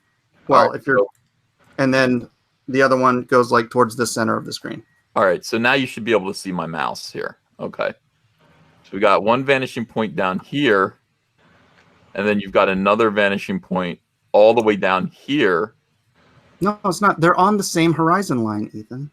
I'm not saying they're not on the same horizon line. What I'm saying is these two walls are going to converge into an X. They're going to converge at a point here. They're going to actually meet, Mike. That's what I'm saying. The walls are not parallel. Do you speak English? How are they not? What I'm saying is, you better find that photo, Mike. Don't they have to be parallel so someone can walk down it? If you're walking down yes, it? that is how my that is gosh, how have you science. never been in an generally works. alleyway where like you've got 2 different freaking? Well, most alleyways are parallel, but they're not all. Especially in Europe, this is probably a European. so you're going to just keep walking until you end up. Actually, Mike, I found the alley. It's on my screen. Let me see, Cecil. Maybe it's to say that you locked on me. Oh, hold on. Let me stop sharing, and It's then okay. I'm pretty sure whatever Cecil's going to show is not actually the alleyway. It's probably gonna look like a penis.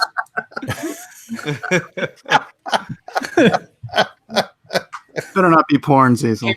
Hey Mike, do you like alleys, Mike? all right. Mike, if you don't want to talk about it anymore, I won't talk about it. Very defensive. Very If defensive. it's promoting, I'm trying to promote Detective Dead. Yeah, appreciate it, Mike. You just Oh, did yeah, very thanks a lot. well. Yeah. Now everybody wants that cover. Well, for the sake of argument, it was Critias that brought it up. Yeah, I didn't. Critias had a problem with it, and then I'm trying to explain. Yeah. I was like, hey, AVS, man, you think this is right? There's nothing wrong with this cover. Yeah, we encourage everyone to get this cover, invest in a ruler and one of those like red paint markers and start drawing the lines and send them to Mike. Yes. Yes. Critias, you're right to be concerned. I want to validate your concerns. Thank you, AVS. I need that. You're right to have questions. Don't ever let Mike gaslight you about. Yeah, I'll say, Mike, I'm learning to draw, but this perspective looks bad. Can you please? Because he found the reference, but he can't send links. No, that's right. Yeah, Critias, you started learning to draw, no? Yeah, trying. So is Mike your example of what not to do, or what? Well, now he is. Wow, bro. It's two, bro. It's two. Low blow, right? Nah, Mike's art is great. I think probably he was just having an off day. Look, you're drinking that wolf milk. When you start drinking that wolf milk, Mike, you'll find those vanishing points. Oh no! Give him sight beyond sight. Mike, here's what I would like you to do. Are you there right now? What are you doing? Oh, you're looking at porn. He's looking up reference.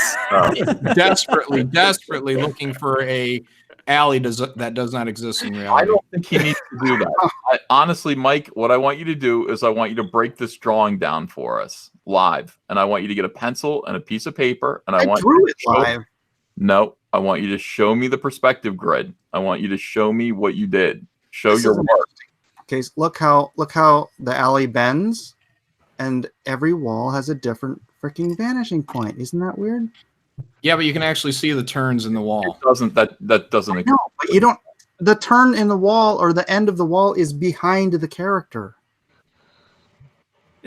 Sometimes in Europe it gets very narrow, very, very narrow, right? And you can just squeeze by sometimes. We're not buying it. Sometimes in Mike's head it gets very narrow. Because that building at the top of the wall, it's still in the same perspective as the bit of the wall we're looking at. John Luke is right. There's tons of wars in Europe, and they build buildings. Sometimes the back of the building is much far away than the front of the building is from the next one. And sometimes you can barely squeeze a dead body, between two non-parallel walls. So That is maybe true. that's what it is. You've tried. Yeah, I've tried. Mike, I'm not buying the turn at Mike, all. please show your work. Okay. I'm trying to find it. No, it doesn't matter, Mike. I understand what matters to me. I understand what you were trying to execute with your drawing. I understand. You're saying, look, these walls look like they're made of Jello. They're, they go on all that. Yes, but there's still a single vanishing point. There's still, You didn't get Tom Malin crap for having a 22 and a 44 caliber rounds in the same gun. What? I've never seen John do anything wrong. Talking about. Can't you have two different vanishing points on one horizon line? Yeah, Yes, you can, but I did. But Mike has. Here's the thing that Mike's not explaining to you. Mike has multiple horizon lines on No, the. I do not. Yes, you do. I don't. Yes, Mike, you do. multiple horizon lines, Mike. And Mike, I will tell you this right now: that the building on the right-hand side of the piece does not conform to any vanishing point on any horizon line. Not any single vanishing point. If you remove that figure, it will show how sick and disturbing these vanishing points are. And Mike, what is the problem? Why won't you just show your work? Why won't the fact that you don't just set a piece of paper right now and say, It's like that's. And by the way, let me just take a moment to say, hey, Joe Quesada, with Drawn and Drinking and Drawing, this is why we do this. oh my god! I watched why 4 seconds of that. That was like, oh my god! Absolutely. Cringe. These That people was don't know how to sad. do a show. This is the Sad. show. Oh yeah. Oh, They're trying to copy you, Ethan. And they're failing. They're Miserably. failing. Yeah. Miserably.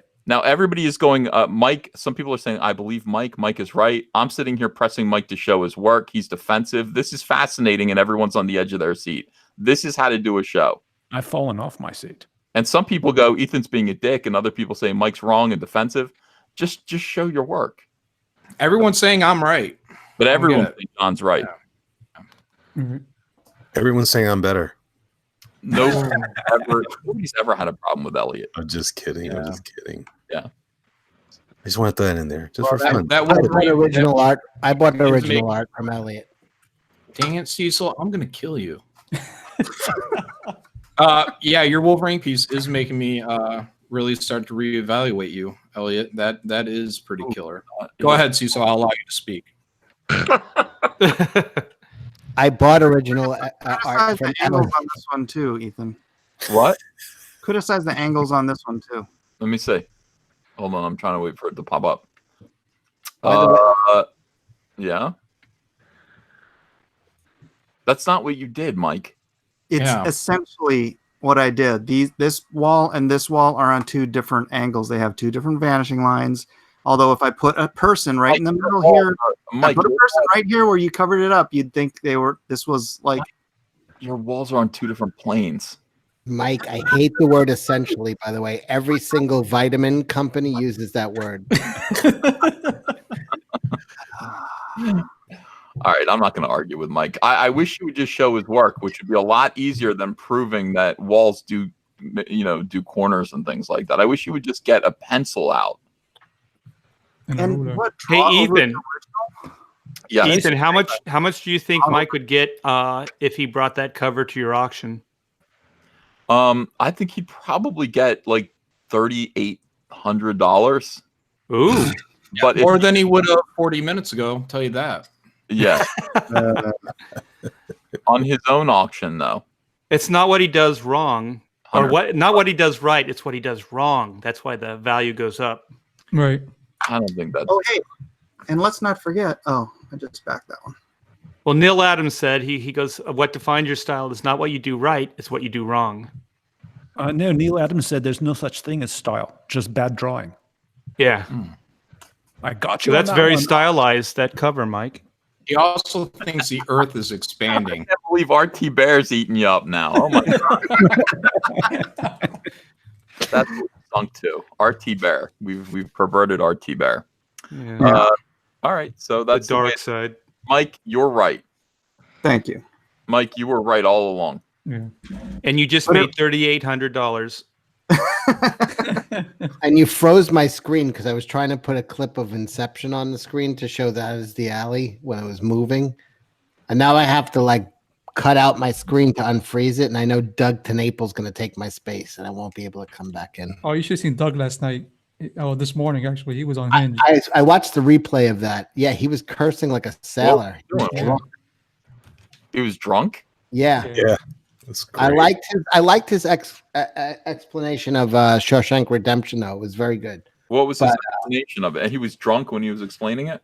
Yeah, it was a Hollywood movie about hope, and that he doesn't know how it got through Hollywood, but basically Morgan Freeman said hope is a bad word around here, and he got into it. It was actually good. It was actually really good, but he was drunk. And then I think Elliot or John were showing like kind of like racy pictures to him to trigger him, and then he started cursing like a maniac. No, that's what happened. We were talking about something about movies, television shows. Huerta comes in with a hey, I got this show I've been watching on Netflix, and then John. Oh, Huerta's fault. Right. Well, I did a search. Yeah, I did a search, right, and it wasn't what Huerta was describing. It was almost S&M. It was S&M with colored nipples, and then you put them up for Doug, and it set him off. Then drunk Doug walks in. It's on my channel. Everyone, you can go check it out later after we're done here.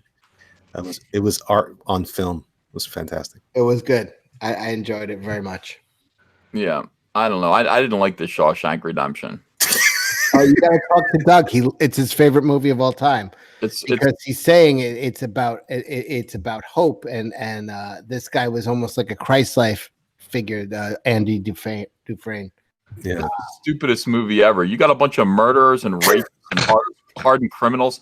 They're out in the yard, and when they play Beethoven, they all stop to appreciate it. This is before rock and roll. They'd be like, "What is this fucking music?" Yeah, but it was wasn't it like it was the 30s? It was before rock and roll. It doesn't matter. Clockwork Orange. They all stop and go, "Oh, I appreciate this. Let's enjoy this classical music." They'd be like, "Turn that shit." They'd be into jazz. Put on Tupac. Yeah. No, that's trash. Yeah, trash. Well, back then they just used to was it swing music?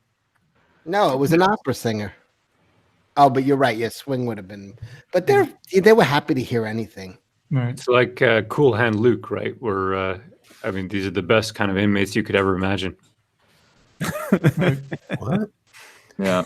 Horrible. It's a terrible movie. I don't know why everybody likes that movie. Because It's about hope. It's for people with souls, not people that pull flies off of wings, like what you're doing to Mike Miller right now. Flies off of wings. Whatever. I'm drunk. That explains it. I do nothing but try to explain things and make everybody understand. You're like, I'm not pulling wings off flies. I'm making a beetle. And his name is Ringo. I'm making him tougher. Well, I don't know. I think it was a bad movie. It was a great movie. I don't think it was. I think its message was stupid. And what is it with what was the message? Was stupid. He never gave up hope. He was an innocent man, wrongly convicted. He got out. He got revenge on his oppressors, and he got to live on a beach. I think that was the Morgan message. Freeman, which is every man's dream. The message was never to be alone in a prison. The hell are you doing? Wow, Crid. Wow. I don't know why people argue with me all the time. I heard Michael Bay's going to remake it. Oh my God! Yeah. If they make Morgan Freeman a Transformer, the movie would be like an 11 instead of They wanted to do better in China. Thank you, John Malin.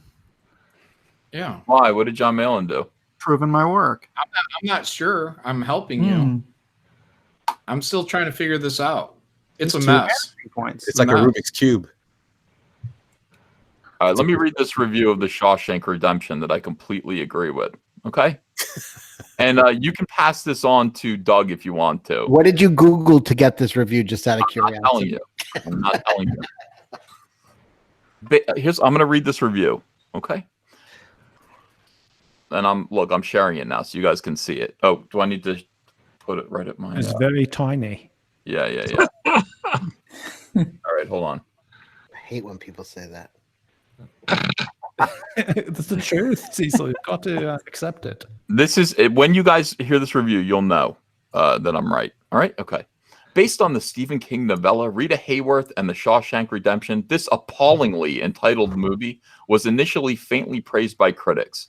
Roger Ebert gave it a polite 3.5 stars.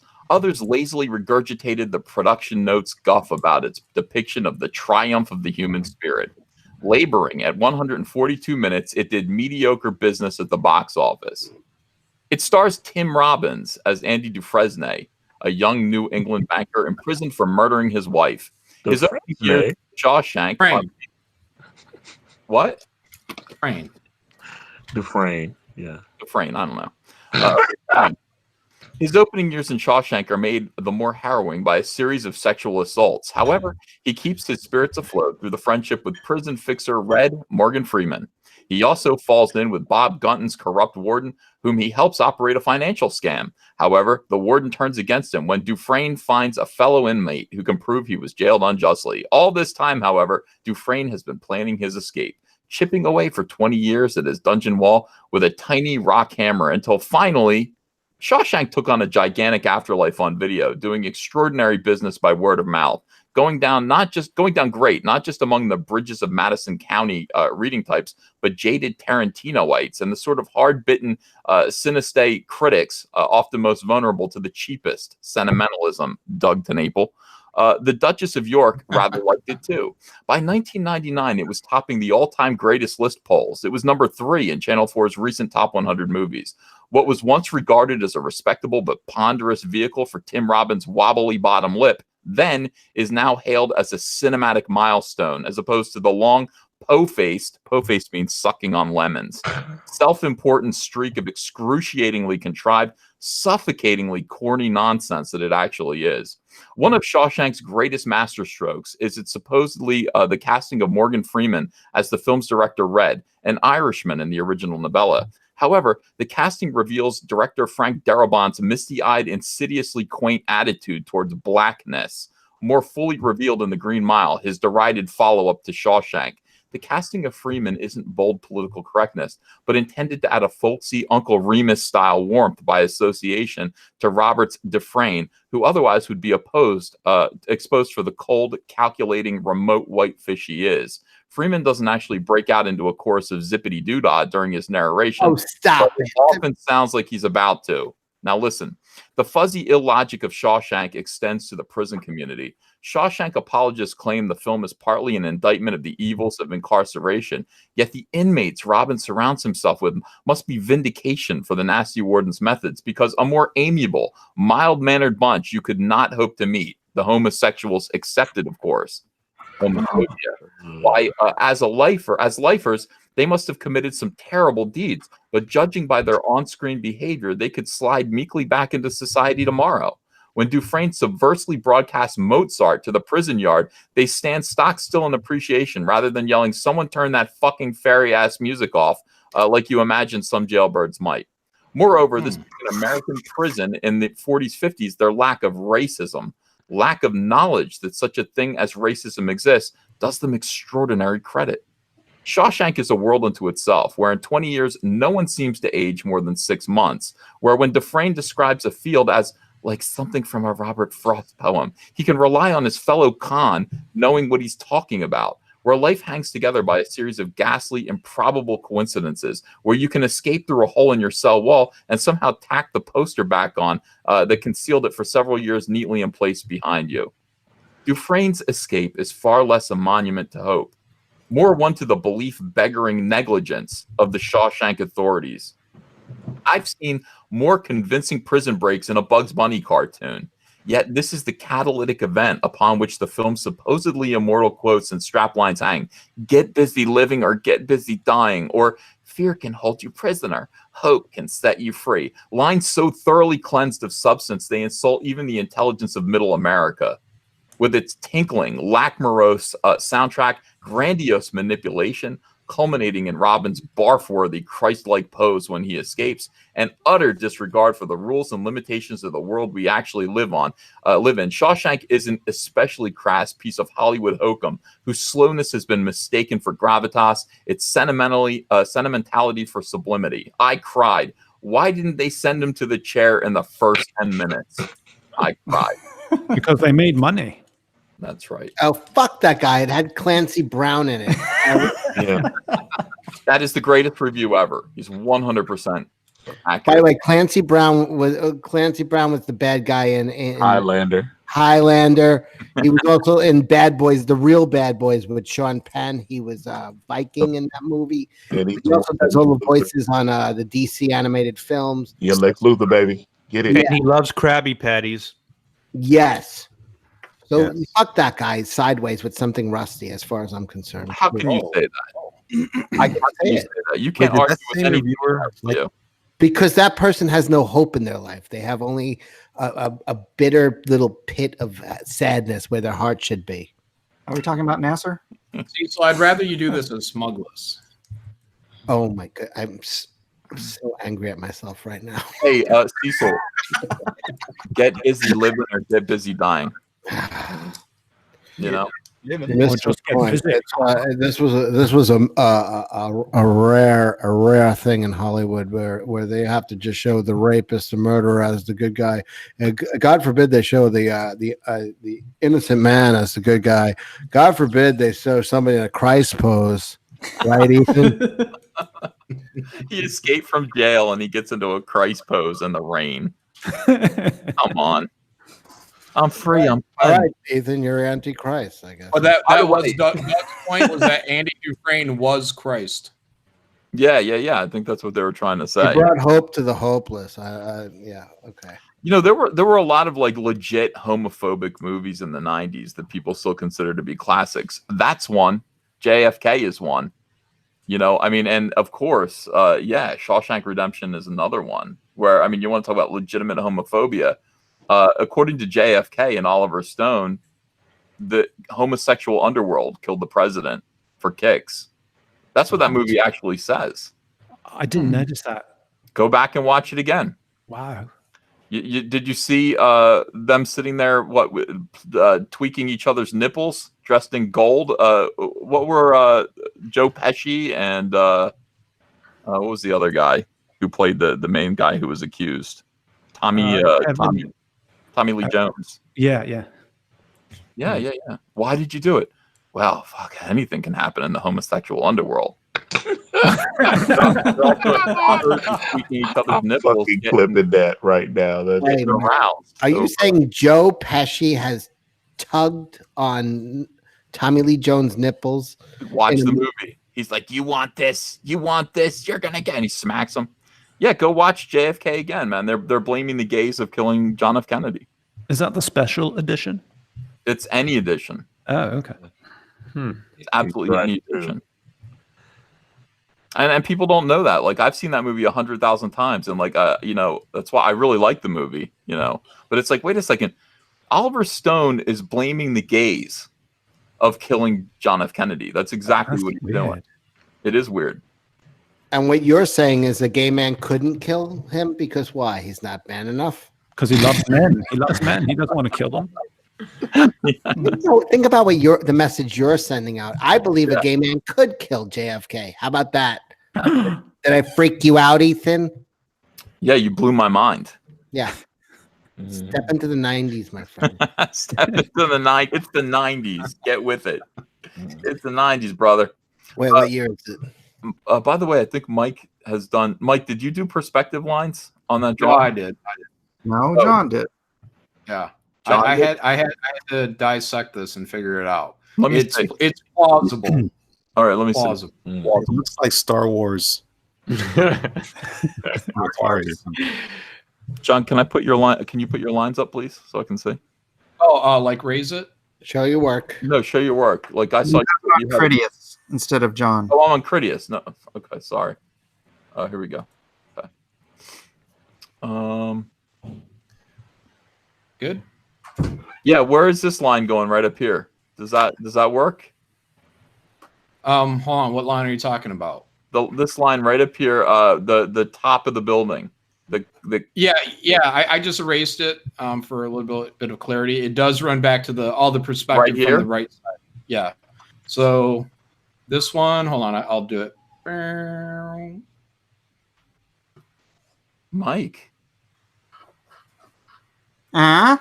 Mike. It's plausible.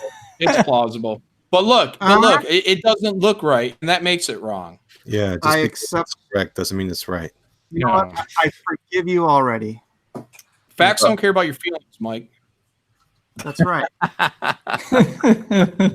Mike, I want to humbly apologize to you. No, this means that he's leaning very far forward because the horizon line's on a tilt. It's so bad, dude. There's no way that anybody should have put those vanishing points that close together. He's like Michael Jackson in the Smooth Criminal video where he leans forward, but his feet are His shoes are glued to the horizon line and he's leaning forward. Anyway, I like it. You do like it. All right. So Critias, I mean, I didn't order that cover, but I like it. Critias, do you feel happier with your with the piece that you got from Mike now? I do, but I want to see your version, Ethan. You want to see what? Your version.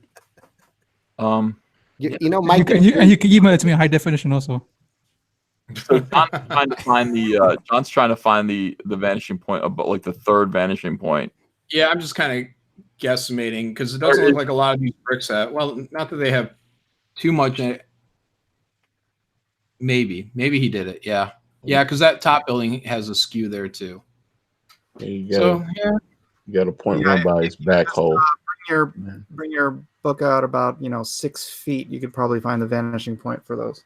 I never doubted you, Mike. Never doubted you.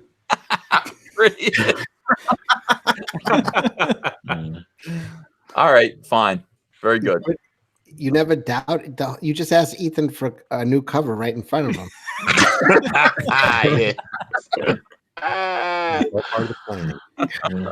He's gonna get 2 covers for one. Redemption. Yeah. See. Now, those people who are saying that Mike has been vindicated by this could not be more wrong. Can we get Doug in here? We have to make room for Doug. Doug is going crazy in the chat because we're talking about the Shawshank. It's his favorite movie in the world. You want me to jump off so you can come in? No, I can jump off and let Doug in. Okay, well, Jean-Luc, it was great having you. Yeah, we did Indy Kron pretty well. I want to thank you for making time tonight. It was super. It was a lot of fun. My life's ambition for an entire year. So thank you. We'll have you back again soon, okay? And Jean-Luc, I'm going to send you a real. He asked me for my life story, and I just sent him Austin Powers. Guys, that's just not fair. That's just not fair, Cecil. I didn't know what the hell you were doing, but now I saw it tonight. It's awesome. Okay, well then submit the correct information so people don't think you're awkward. No, I would never do that. Judge said kick Miller for prospective violations. All right, well, I'm off, and thank you again to everyone. Pleasure. Have a good one. All right. Cheers. Cheers. Mike's facts don't care about our feelings, and that offends me. Doug, you can come in if you want. If you're still in the chat. Nasser's going to come back in. I know he is. I'll kick him right out again. I will boot Nasser. I still disagree with Mike's perspective, but I'm happy to see that they do line up 2 vanishing points on a horizon. You know what I think, EVS? What? I think you should prove Mike wrong. Show me how it should be done. Show him. I mean, I think everyone should and buy this cover and then show your work. Welcome, Doug. How you doing, Doug? So good. Douglas. Show. Doug, are you drunk? Because we need you to be drunk to explain Shawshank. Oh, man. Because I really enjoyed you cursed so much that you kept saying the F word, which really I was pretty dude. That was also 4:30 in the morning drunk. Yeah. You I were didn't even drunk. realize you were drunk, Doug. Huh? I didn't think you were drunk. Oh, I just thought it was 4:30 in the Oh, morning. I can carry my alcohol decently. I was listening this morning, and as soon as I heard him talk, I was like, "Oh, Yeah. Doug's drunk." Yeah, I was pretty. I might have been just sleep deprivation and maybe just had 1 or 2 left in me. I think I had to pee like 4 times on that show. What were you How did drinking? Wash your hands. Basil Hayden whiskey. Right All right, before we get into this, let me read the rest of these super chats because they're piling up here. So let's see. All hail Indy Kron. Ian House says these Indy Kron guys are doing God's work. Thank you on behalf of Comicsgate. Do you guys have a Patreon or some way to support the site? Now that is a good idea. Jean-Luc, if you're listening now, set up a Patreon so people can actually support Indy Kron financially. Gil Rivera says Night Stalker ends midnight tomorrow. I'll deliver the best pitch of the week. We got to get Gil Rivera in here. I guess, it's like, I always think that. I always think I got to do more streams, but I don't have time. Gur Quack England says, take my money again. I'll keep backing. Love. Thank you so much. Let's see. The Comic Connoisseur 69 says, hello, Ethan. I'm a truck driver out of Kentucky. All I can say is you're awesome, brother. I'm going to be sending you a letter to see if you would help me with how to start a YouTube channel to help with the cause against SJWs. Thanks. Well, thanks for $20. Passion for Drawing says, check out Mythosar's coloring book on Indy Kron. People Circus says, sweet. I will be launching mine in a few months. Zoivod, thanks for $20, says, hey, EVS, could you throw up that sketch you drew a few days ago? You know the one. I thought your depiction of Big Red was brilliant. I can draw just about anything, but women have always been more difficult. That's true for all of us. Yeah. D Loves All Things says, Ethan, Hero Book 1 needs help. They're good guys. Johnny in Cleveland, thanks for $1. Blacklist Universe says, happy birthday, Gary Shipman. Buy Packin's Land Omnibus, 400 pages of Comicsgate goodness. Hey. Panboy Lando Sweet Child Dong Lover says, thank you so much, Caesar, for doing the cover for Vestige. Hail Caesar. # war campaign. It's going to be my pleasure. Sierra Whiskey says, Kyle is going to need a solid raise for the next Cyberfrog. He'll get one. The Dallas Deadeye says, just back Battle Maiden. Thanks to Indy Kron. Wonderful. Diversity in Comics Bear says Marvel is going full speed on the take that incels agenda.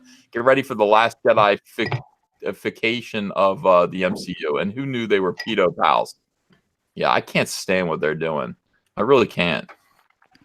It is annoying. Diversity in Comics Bear says your haters seethe over you making more money in less than a week than they aspire to get promoted to making in a year.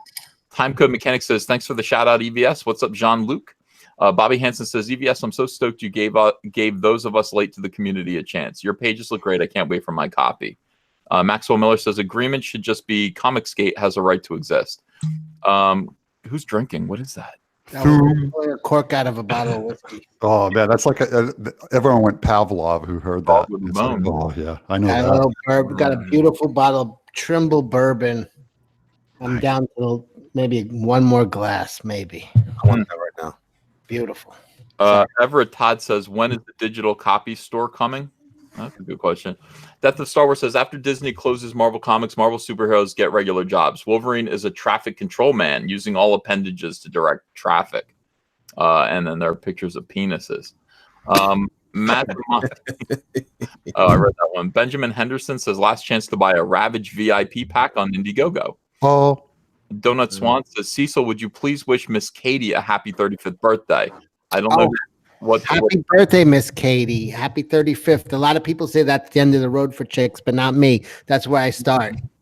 Well, she says, happy birthday, sweetie. I don't know what it is, but she comes unfurled and breaks her cooch straps when she hears your voice. Oh, I hope to meet you someday. Okay. The sooner the better. Moo Butt says, Mike, don't listen. East scared of you and drawn and quartered. That is true. Gil Rivera says, can we get 100 backers for Night Stalker 1 and 2 on Indy Kron and Indiegogo? Campaign ends at midnight tomorrow. Thank you for all the support, guys. Night Stalker. Armchair Warlord says, just put TMW as upcoming on Indy Kron. Thanks. Snowball 2 says, more art critique by Uncle Ethan. Rhino says, this is like when Mundane Matt was on Killstream. FBI Pro Secret says, draw over Mike's cover, sign his name, new tier. The Buzz General says, hello, sunburnt Sean Connery. Oh, yeah, and the rest. Al Capone says, dark alleyway between two old brick buildings, image 1. That's what he's searching for. Tim Evans says, Photoshop Liefeld's cap into that alley. Mike. Vinny Art says, hi, guys. It was great being in the Austin stream last night. Could you showcase my ghost story Through the Woods, also on IndieCon? Vinny's got his book Through the Woods that's on IndieCron. It's on Indiegogo. Cyborg Patriot says, how's that Alita scan you were sending me, Caesar? Jack Straw says, check out the IndieCron store and bring on Mike Anger to promote Black Forest, please. Oh, buy Mike. Yeah, it's on IndieCron. Mike Anger just had 2 brain surgery. The guy's been through hell. He's a vet, 9/11 cop. Back him. It's awesome. It's a good project. He's on the called brink. Black Forest. Great guy too. He's riding from the brink. And he's coming back from the brink, exactly. And he's Comicsgate to the core. This guy's a true blue. Yeah. Yeah. Sorry, Mike, you were right. Sympathy sells. That's fine. No, I'm yeah, talking about sympathy Mike sells. selling. No, I don't know about sympathy selling. I disagree with that still. I do. I think that you should back Mike's book because it's great. Yeah. Because it sells itself, because it's excellent. You don't have to back his book because you're worried for him. He does a great product, and he deserves your support because the product he's producing is fun to read. It looks cool. That is true. Pete Gilmore is the artist on a lot of it. It's really and the covers. It is a good product as well. But you're talking about mine. Oh no, not no. Mike Anger. Mike Anger. Yeah, Mike Angerhauser, not John Anger. Period. Yeah. By the way, speaking of Mike, you're just angry, Mike. He's Mike Angerhauser. Actually, Mike Anger was drawing from the hospital room. Wow, that's awesome. See, That's awesome. Come on, that's Studley. That's a good story. We do sell the story of the creator too. He's got a good story. Yeah. Absolutely. I want to sell from strength though. You know what I mean? Like I want. I hear you. I hear you. Yeah. Doing. All right. Well, drawing Mike- in the hospital is coming from strength. There's nothing. That's manly. Yeah, that's badass. Yeah. All right. So let's see. Cyberfrog Blood Honey's doing good. It's at $79,676. Day 3. Mike's The Meg 6-Gun Samurai Deal with the Devil. $50,708, Mike. Congratulations for your wonderful, amazing work. And of course, Brand by Antonio Bryce, $62,170. All right, let's take a look at Mike Angerhauser's book. All right. Yep. Yeah, let's do it. He's good. Black Forest on Indiegogo. I'll see if it's good. I'll be the judge of that. Yeah. Check the perspective. Yeah, I It's have a feeling that whatever he did here is going to be. I don't know. Mike's got me so mad, so mad. We might have to take it out on the other Mike. Right, so why does it say closed? No, he's got a new one. He's got a new one. Yeah, that's the old one. Yeah, he got the 2.0. Past campaigns. They put past campaigns, but it's a current campaign. All right, this is the new Black Forest. So the last one got funded. This is the new one, and we are we got 48 days left, but we're not even $1,000 there yet. Let me put this in the chat. I mean, some people, if you want to come out and you want to support Mike's The Black Forest, which by the way looks damn cool. Yeah, that image is great. Smiller should rip it off. He will. Sign it. Sign it. Yeah. Ringo. Mike, all right. Hold on a second here. Am I missing the reference? What's I Grow Straight Freex? It's a song. It's like I'm a naughty farmer. I grow straight freaks. And I was just listening to it when that is not sexy. No, that's not sexy. No. Is that Doug there? Huh? In that video? I think it would be Doug in that video. Hold on I a see second. someone struggling to get through a doorway. I'm a straight freak. I'm a straight freak. What is that? Oh, there's John. He's showing perspective. Yeah. He's making fun of Mike's perspective. Yeah. That's the school. School of Mike. Smiller. It's an optical illusion. All right, I'm going to show you this musical video because John asked. And I think John needs to see this.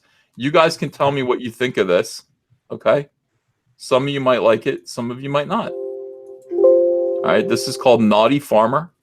I performed a piano cover of this. Oh, no. This is going to be terrible. Well, Doug, don't say that before you've seen it. Oh, I'm sorry. I'm sorry. When did it come out? Are these guys? Are these the pirate booty guys? Yes, they have done a song about treat me like a pirate. Give me Okay, that. then, hey, this could be Bach for all I know. This could be like total Wagner. Reserve judgment. I'll try not to prejudge them on their other work. This could be, this could be it. All right, here we go. Look at the animals, special effects. A bunny jumping. Now this guy is all man right here. That's true. I want to be this dude. He's got speed. He's gonna grow straight. There you go. He grew one. Yeah. He grew one. He grew one. Yeah.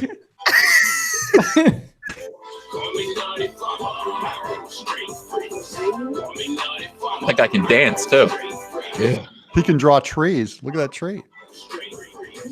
Wow, that mustache is amazing. Yeah.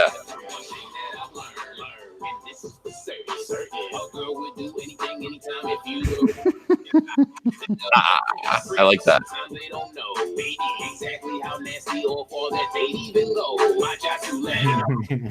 This guy knows how to seduce women. Watch.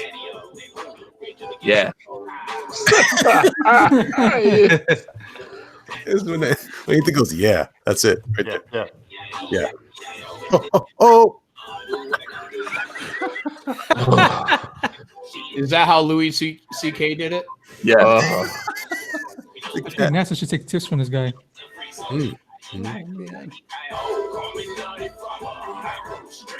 All right. Is this how you do it? That's yeah. Yeah.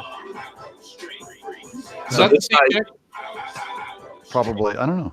I can't imagine he could afford more than one hot chick. This is exactly how I courted the beloved Miss Tenaple. This takes me back 30 years. Hey, who do we lose?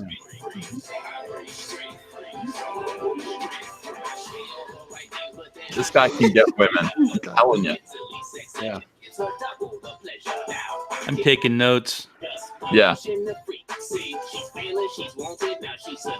do that in my shower. Yeah. And then you slip and crack your head. Yeah, notice he's not winning them over with his art that's standing there in the room. That's not helping him out at all. He has to put on some suspenders. He looks like a farmer. He grew them, Doug. Oh man, this is okay. These are clever. He's popping and rocking. Yeah. She's warm because the AC's not. It's down. Yeah, she's in the south, so she's sweating right now. Yeah, where's MTV when you need it? Love those shorts. Look, you throw a lot of straight freaks. Oh. She ain't got no ass. He's like kind of Joe. That ass was flat, boy. Yeah, Bryce, he only sees anorexia. Like, what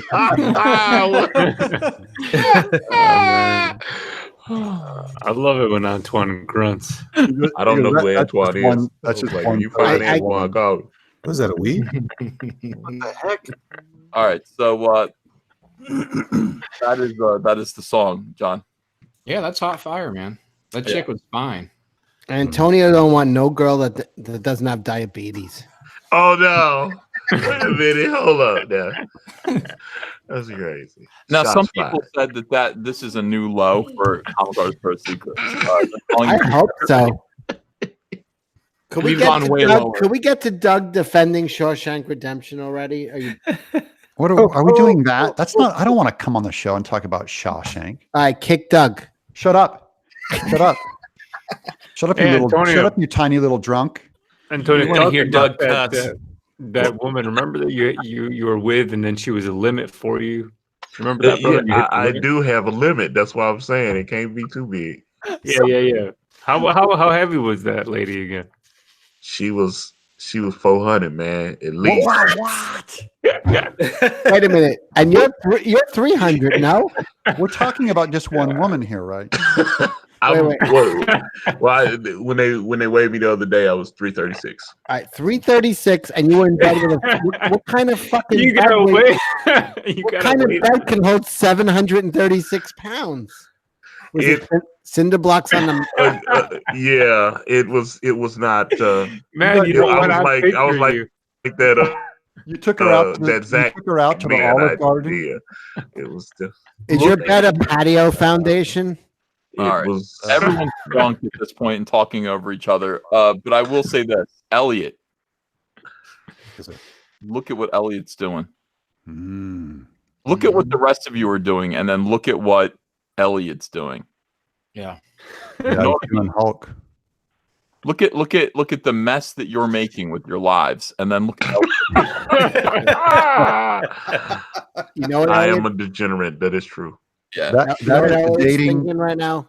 They should have done 11. He should have done 11 by 14 and not 9 by 12.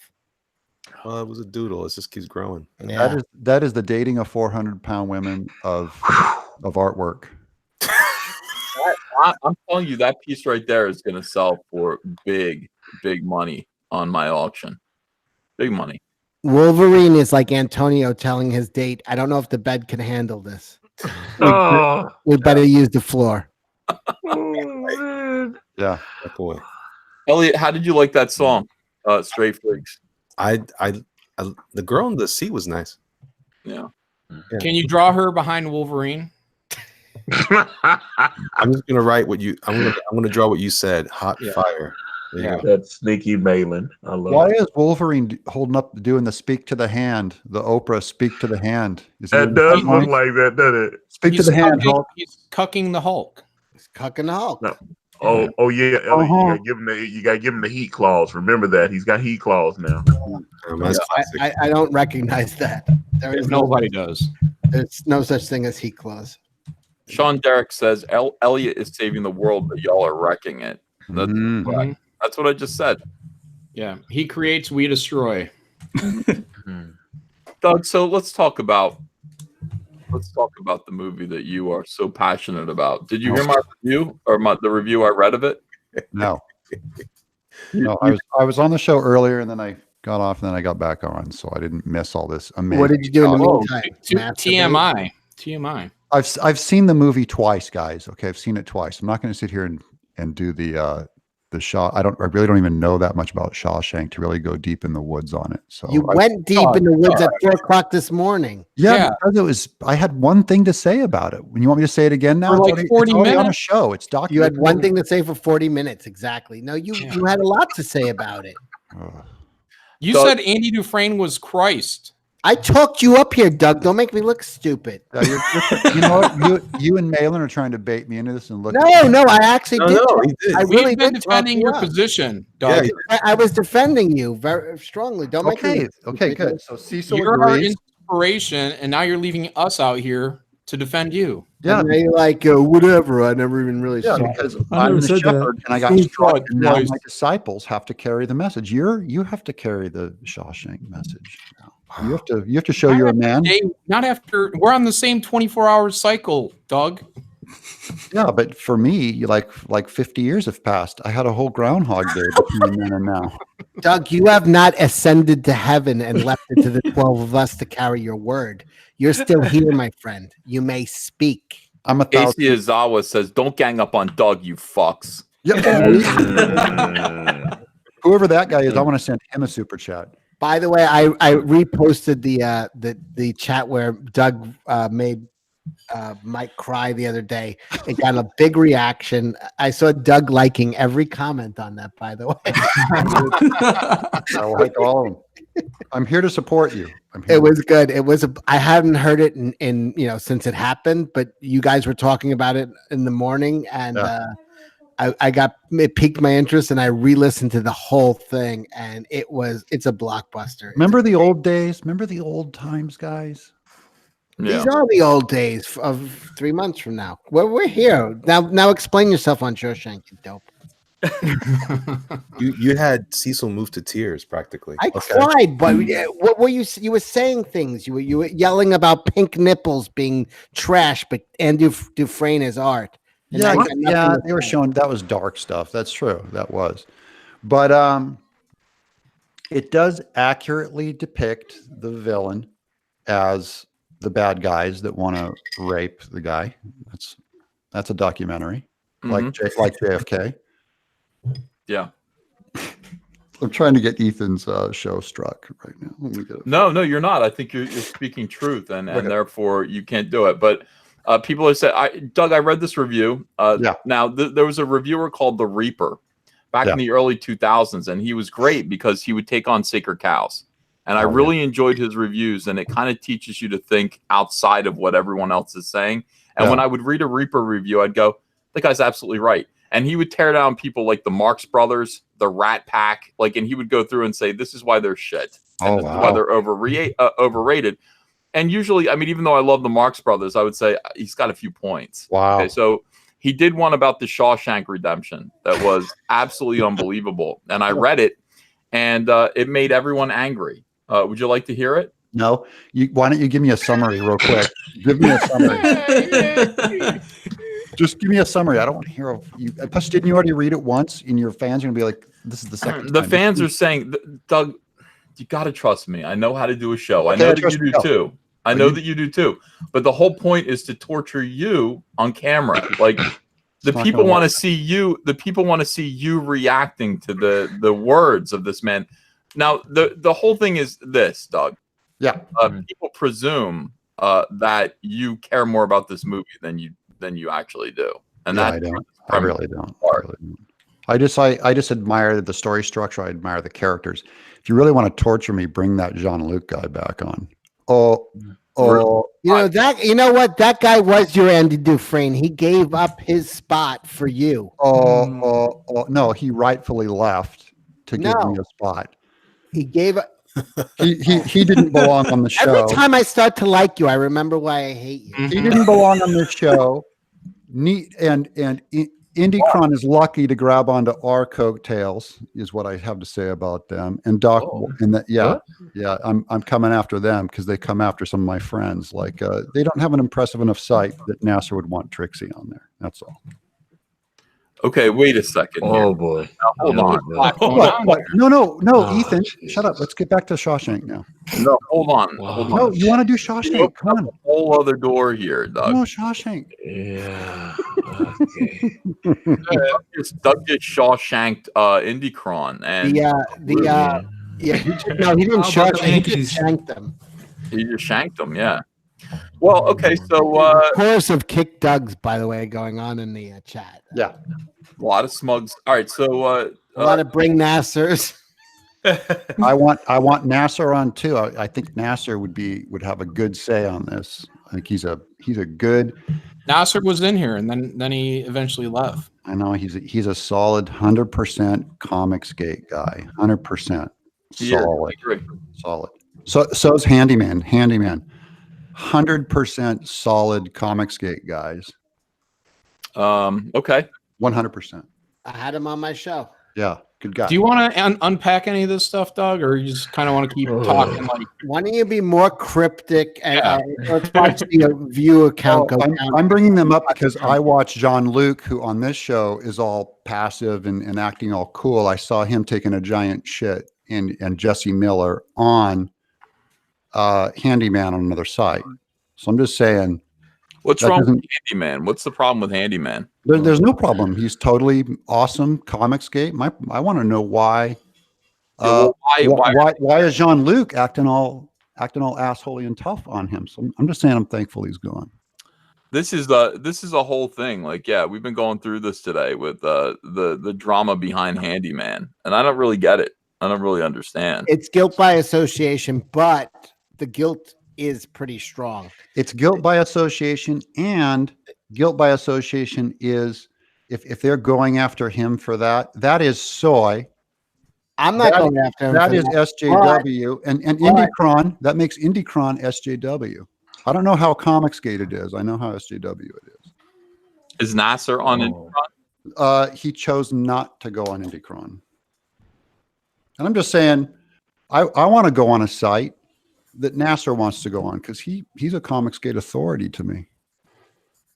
Well, I don't know if Nasser's an authority on anything. I think he's a Comicsgater, but he got in on a squeaky chair. I'm only saying I know he is 100% Comicsgate. I'm not sure about this Indy Kron thing. TC in the chat says, "Can you clue the viewers in on what the fuck we're talking about?" And a lot of people have no idea what's going on. I'm only saying that it's strange. It's strange to me that Nasser doesn't want to go on Indy Kron, and I think it's because of a purity statement that they're going through. They actually, Handyman tried to go on Indy Kron, got the box checked by Pixel Trader, who I think is a lot cooler than these other guys, and then Doc White couldn't do his purity test and back it up, and was all upset that somehow Handyman stuck through. And we all support Handyman. He's Comicsgate. I'm just saying there's something about these comics creators I'm all for. They make books, and this other site that benefits greatly from Comicsgate and from associating with us. I'm on board with that. I appreciate their support of Bigfoot Bill. I just I don't like the idea of them pushing and pulling and saying what Comicsgate is or isn't. They don't have a say. Well, here's the thing. I'm not taking sides here because I've promoted Handyman and I like the guy who does it. But I think their view of it was they're linked up with a guy who said, "We're going to dox you because we know guys who sold you books and they have your address." Yeah, and that's not true that he's not linked to that guy. Oh, he's not. Okay. It's that psycho, those psychos who put out that video of the Jason mask with the guns and stuff. Right. I think he was linked to him, and they have a legit on that. But I'm not. And he admitted that. He admitted he's linked to him. I don't like guilt with association. He's not linked to him. It's the guy. Can you just fucking talk about Shawshank Redemption for a moment? Well, no, I'll answer what Doug is talking about. I mean, from what I understand, is that this was linked at one point, and then I spoke to actually Brad Ashworth on the phone, And I asked him, and yeah, because I was wondering. I said, well, he sent me a few messages. He said, hey, Ro, what's going on with this stuff? I'm getting told that I can't be on Indy Kron, that people don't want to associate with me. So I said, so what's happening? So I gave him a call, and he told me that I'm being linked with this person. I had no idea about this stuff. I said, well, you can't control. I put out a tweet, actually. I said, you can't, no man is responsible for another man's transgressions. Totally agree. That's CG. Right. That's the bottom line. So put it this way, we don't tell anybody else what to buy and what not to buy. Every man has to make that choice for themselves. Right? That's the bottom line. That's how I see it. Pretty simple. I agree. Brad connected me with Peter Pomiotti, as Bigfoot Bill. So, I mean, he's a nice guy. He treated me well. He's a nice guy that got hit by them, and if they hit them, then they're hitting me. Brad's been on Drawn and Quartered. To the best of my knowledge, he's Comicsgate guy, and he should by all rights be on a site like Indy Kron. So if there is something keeping him off, I would like to see that changed. Yeah, I'd like John Luke to come on and tell me what he thinks of the Handyman book. I think Doug, here's the trouble from what I hear. Okay, from what I've been seeing, is that they have they're not sure their own direction internally was confused about how they're going to go through the vetting process of who is eligible to be on their site. And this is the reason specifically that today they asked Mr. Edwin Boyette to be a consultant for their site to help them solve these problems. Yeah. So that's why he's joining today. Yep. Yeah. I would counsel him against it. I don't have until they clear it up with Nasser and Handyman. I don't have much to say to them. I don't care. Well, let me look at Handyman and see if it's even good. Yeah. Because if it's no good, I don't really care. Yeah. All right. That's fair. All right. Here's Handyman on Indiegogo. Brad Ashworth here from Orem. Is that Utah? Is Orem in Utah? I think he's from Utah. Yeah. It sounds very Mormon-y. Is he Mormon? The name Ashworth sounds very Mormon to me. Yeah. I don't know. He's a nice guy. From what I've seen. I spoke to him on the phone a couple of times, and and I had him on my channel. Yeah, looks good. The book looks good. Yeah, I've seen this. I actually had this. I showed this book on my. Yeah, you did. You've backed it. I've backed it. Indy Kron, it's not on there. I'm just saying.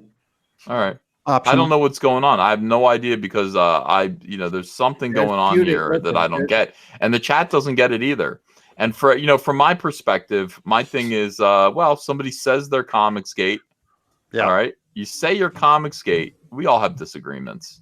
Yeah. Tim Lim and I famously have a disagreement. I think Tim is Comicsgate, even though. Listen, me and Tim, I saw Tim's Trump Space Force up on Indy Kron. Man, if anybody's got a gripe against Tim, it's me, and he belongs to be up there. He's Comicsgate. Yeah. Hold on now. Here comes Edwin the Ace Acevedo. He says, Doug is talking out of his ass. Brad Ashworth tweeted he was leaving Comicsgate a la Mindy a few days ago. He then started running around with crypto, spamming chats and trying to get Comicsgate money. Yeah. Well, see, this is the thing. Yeah. Well, if that's true, then that's bullshit. Well, after I spoke to him on the phone, then I gotten messages telling me this sort of thing. Now, I haven't seen it, but that's what I've gotten, people telling me that. So, I mean, look, put it this way. You know what? I think that I'll leave it to Edwin the Elder, right? Edwin Boyette to figure out. And, he's the one who started this list of people who are Comicsgate. What needs to be figured out? That's what I don't understand. I think he's got to figure out internally, right? Internally, the three members who have been working with the list that Mr. Edwin Boyette first put together. So I think they got to figure that out. They got to sit down and figure out how they're going to go forward. I think they've been having some disagreements internally. Here's what it is. If John Luke has a rule that you have to call yourself Comicsgate, and Brad is not calling himself Comicsgate, then that's it. What about Nasser? Is Nasser Comicsgate? Well, Nasser calls himself Comicsgate. But Nasser requested to be off the list. That's right. I'm saying Nasser 100% Comicsgate. But they would put him on. Doug, they would put him on in a heartbeat. He requested to be off. Well, that's it. That's it. But it's because of how they treated Brad that he didn't want to be. But if Brad says I'm not Comicsgate, then he's not Comicsgate. Did he say he wasn't Comicsgate back then when they took him off? No, I think at that point, so I mean, originally what had happened is that again he was associated with this person who was, I mean, basically had threatened others with guns on video, and then at that point, I mean, it sounds ludicrous to say, right? But this is really the level of insanity we're dealing with. I saw the video too, and I thought it was nuts. I thought that Right. guy was, Yeah, well, that's way out of it. line. So then, Hey, guys, none of us are going to figure this out because the guys within Indy Kron are having a dispute right now. So why don't you let them figure it out, and then let them lay their cards on the table? Before Yeah, we I try couldn't to care figure it out. less about any of this. Like Yeah. who's Comicsgate and who's not Comicsgate. I couldn't give a shit. Yeah. You know, you Ethan- come on here and you say that you want me to promote your comic book. I care about producing good comic books. Mm. And if you come on here, you come on my channel, you're going to be stigmatized by being on my channel. That's right. So you're Comicsgate whether you like it or not. It doesn't matter what you say. So anybody who wants to come on my channel to get promoted, as long as their book looks good to me, and this looks pretty good, I got to promote them. I wish people would stop fighting over this because it doesn't. There's no money in fighting. Well, There's that's no it. money in it. That's it. I just don't see personally how a purity test is really going to work. So when I spoke to Brad specifically, he said to me, "Ro, I have no idea about this stuff." I think that's the end of it. You got to take a man at his I word. agree with that. I Right? agree Unless with you there's, on that one. unless there's some serious proof. I mean, we can't go around accusing people. That's the bottom line. And anyways, I'm not concerned because we got bigger fish to fry, right? That's the bottom line. I mean, Doug, you got shipping problems, right? That's a big problem for you. Nobody in the chat wants to hear any more about this. Just And letting you know. Ethan, I apologize. Yeah, but I'm only saying. I here to apologize stand- for bringing I stand Doug on. with Nasser, I Oh, stand with for fuck's Nasser, sakes. and I stand with Handyman. And those guys are as Comicsgate as they need to be with me. And if they have a problem with Indy Kron is optional, in my view. They're optional. I thank them for their support, but they're optional. They're not making comics. They're a list. And everybody can go consult with that list also. Fine. I stand with Viagra. Hey, AVS. Doug, what? Yeah. I apologize. did you see because it's my Kate- fault. I asked to bring Doug on, and he started this shit, and this is on me. I Hey, AVS. Yeah, sorry, I still like that. I want to tell you that I don't like chaotic flux is halfway there. What's halfway there? Chaotic flux. Oh, good. Good. All right. So, yeah, good. I'm looking at Black Forest. He's at 1358 out of 7,000. He'll make it. He's got 35 days left. But I don't want to, this is the thing. All of these arguments are worthless to me. I don't get them. It's too much infighting. It's not interesting to the viewer at all. It isn't at all. Yeah, they don't care. And I don't care. Like, Oh, this is like like a high school girls sleepover party. That's very interesting. What are you talking about? I'll tell you what's interesting. The worst analogy I ever heard. I'm completely. I'll tell you what's interesting. Detective Dead on Indiegogo. Check it out, guys. That's how to do it. All right, let me read some more super chats here as people go on and on. People are furious at Doug. People are furious at Cecil. What'd I do? I don't know. We're gonna find out. That's You why we're reading the invited super me on. chats. You invited me on. Oh, I'm sorry. I didn't mean to do that. Yeah, dark alleyway between old brick buildings. All right, so Orbital 1970 Goat says EVS dogged building perspective in old Cyberfrog. Yeah, for real. Jack Straw says Kane and White has a variant cover to Black Forest. Black Forest looks really, really cool, by the way. Good artwork. You got to check out Black Forest. Comic Connoisseur 69 says just bought Sideshow Jedi Knight Luke, Boba Fett, Jabba the Hutt. Plan to set up the whole diorama, but unfortunately, they are not going to make Slave Leia thanks to SJWs. Can't wait for my Cyberfrog. Thank you. I can't. I don't know how to exist without Slave Leia either. With my Jabba the Hutt, I really need it. Johnny in Cleveland, thanks for $1. Air Kick says Uncle E Gil's Night Stalker only has 32 hours left. Heard he is locked in the basement working on Night Stalker. Free that dude, 100 backers at a time. All right, so everyone get Night Stalker. I had Gil on my channel. He's a good guy. Yeah, he's a good Gil was on with me yesterday. So. CFan85 says, isn't the arm position too low on the body in that sketch? They're talking about Mike. DD says, I'm enjoying the stream. I'm enjoying the stream, Old Forester Bourbon. That's good. Ben Henderson is here. Ben Henderson was here for a little while. He left. He says, it's going to be fixed, Doug. And then for fun says, ask Doug about his chair. Doug, what about your chair? Oh, I was on Nick's show, Ricada, last night, and they were all talking about this wrinkly chair meme going around, dirty chair. Mm-hmm.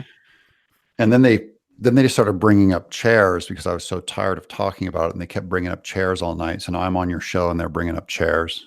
Oh, well, Benjamin Henderson says, and on Pixel, and then Ben says, trust me, announcements coming, all good. Oh, and the Great White Dope says, what the fuck are you guys talking about right now? Which is exactly. Thank you, Doug. A lot of hey, we didn't start this fire. We didn't. I brought you in for fucking Shawshank. I'm just a guy. I'm just over here in my corner. What did I do? All right. I just wanted to talk about Shawshank. DD says, Doug's like a hostage video, except boring. Edwin the Ace Acevedo commented, we read that one. DD said, this stream was fun, and then Doug. Edwin the Ace Acevedo. That's on me. I'm sorry. I apologize. Edwin the Ace Acevedo says, sorry, Ethan, I don't do adjacent and never will. Now that Comicsgate adjacent, we know where that term came from.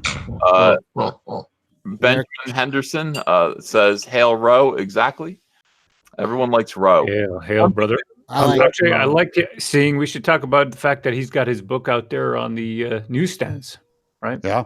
I mean, that was pretty awesome to see. I saw that on Twitter.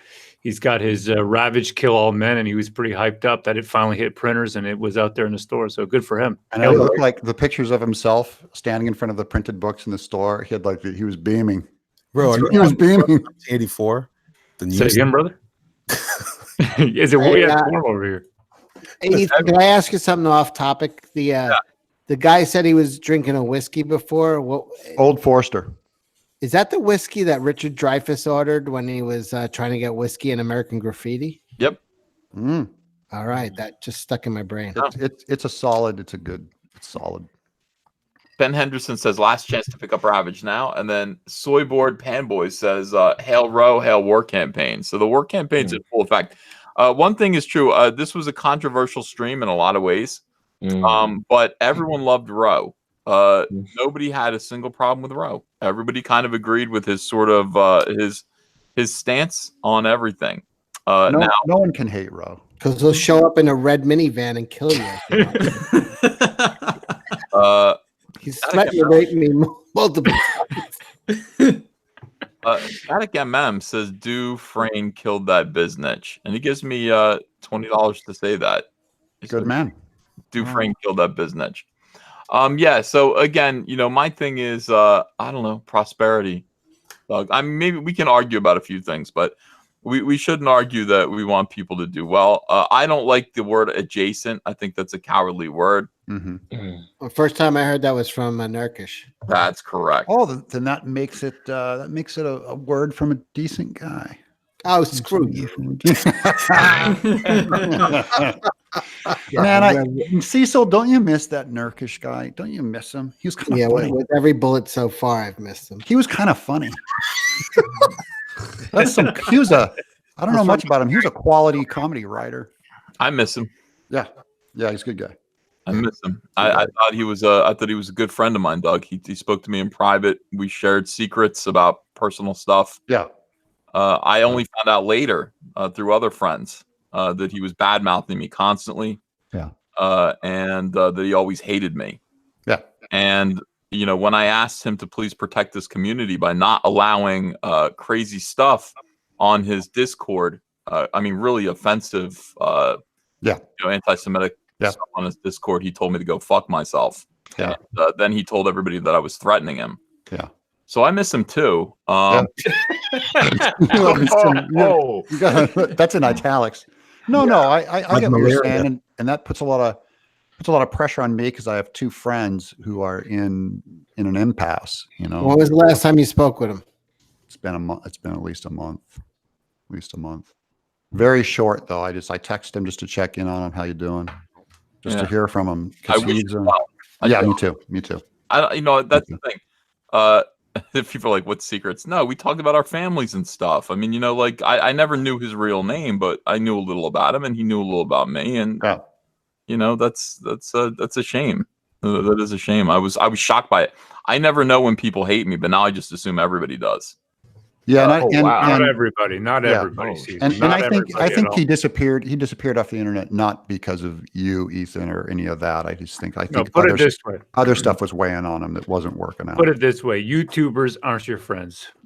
The fans care, but YouTubers are not your friends. Put it that way. Yeah, well, that's for sure. Medicare said never make internet friends. Well, I was shocked because I thought Mike was my friend until EVS, my true friend showed me about the prospectus being off.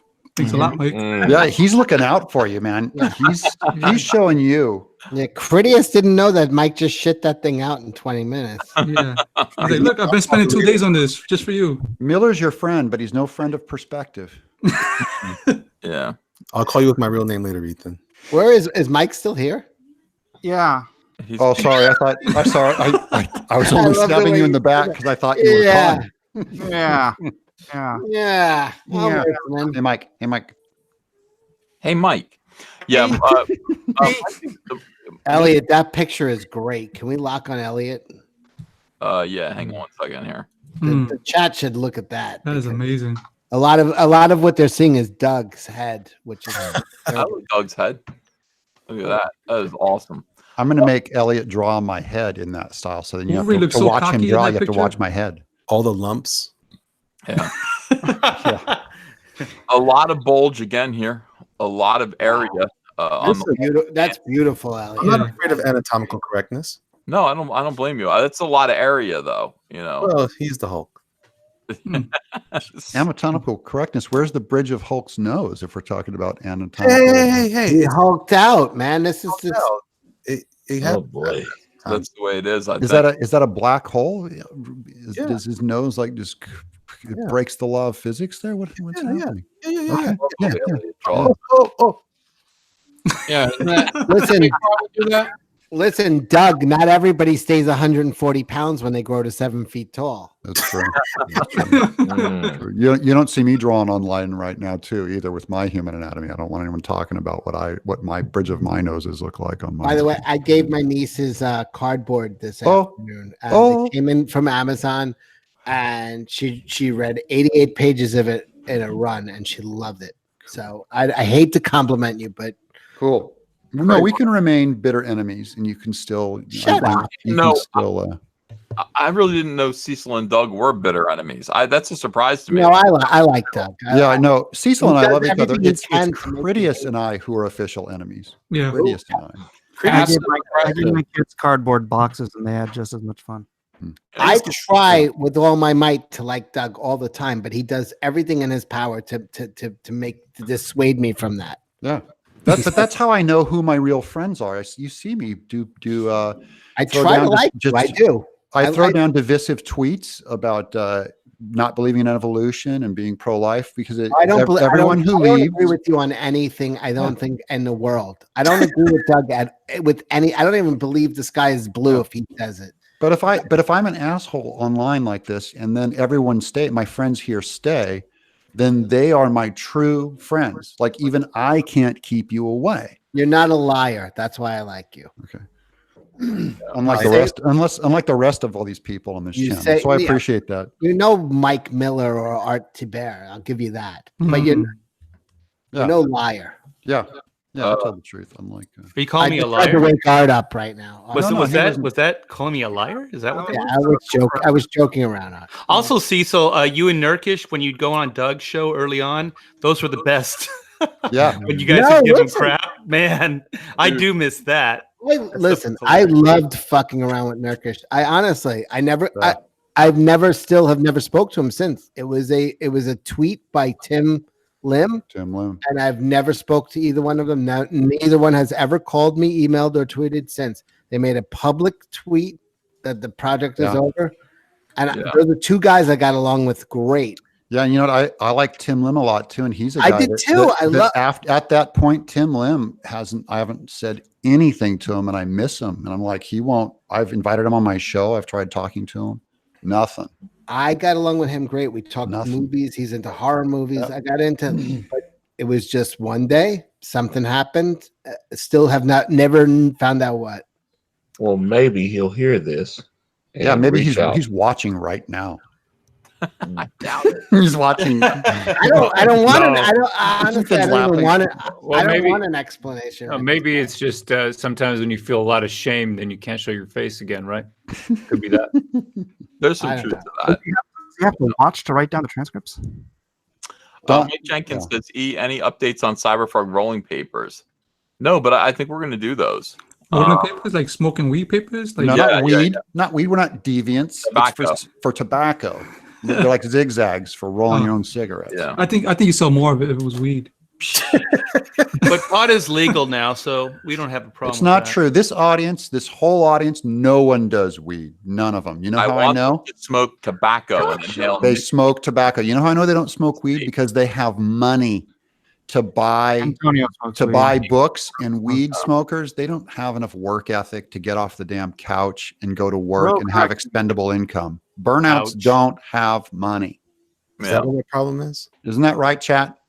I saw a roast about ounce when he had to make freaking with JDA. And I'm blazing that shit right now, Doug. I had drunk peasants on my show, and they were smoking. The one guy was smoking pot the whole time. Just, it was a giant cloud. Hey, Doug, you got the chat upset. Everybody's saying they smoke weed. Oh man, what? That's shocking. That's shocking. I wish I liked weed. I don't You're like so weed. Today you're playing to heal, Doug. I think I'll that's like what's it going on. eventually. I'm just telling the truth. Like I Cecil don't said. know. I don't know. But it's Ethan, true. you know how people smoke weed, like who have cancer, like to overcome the pain. That's why so much of your audience has to smoke weed, because they subscribe, and there's probably it's like a cancer victim going through pain. Doug. What? Oh, Doug. I'm trying to make sense. I'm trying to make sense of it. By the way, I have I saved it on video. You said it on one of the live streams. Me, you, and Kelsey Shannon are doing mushrooms, Ethan.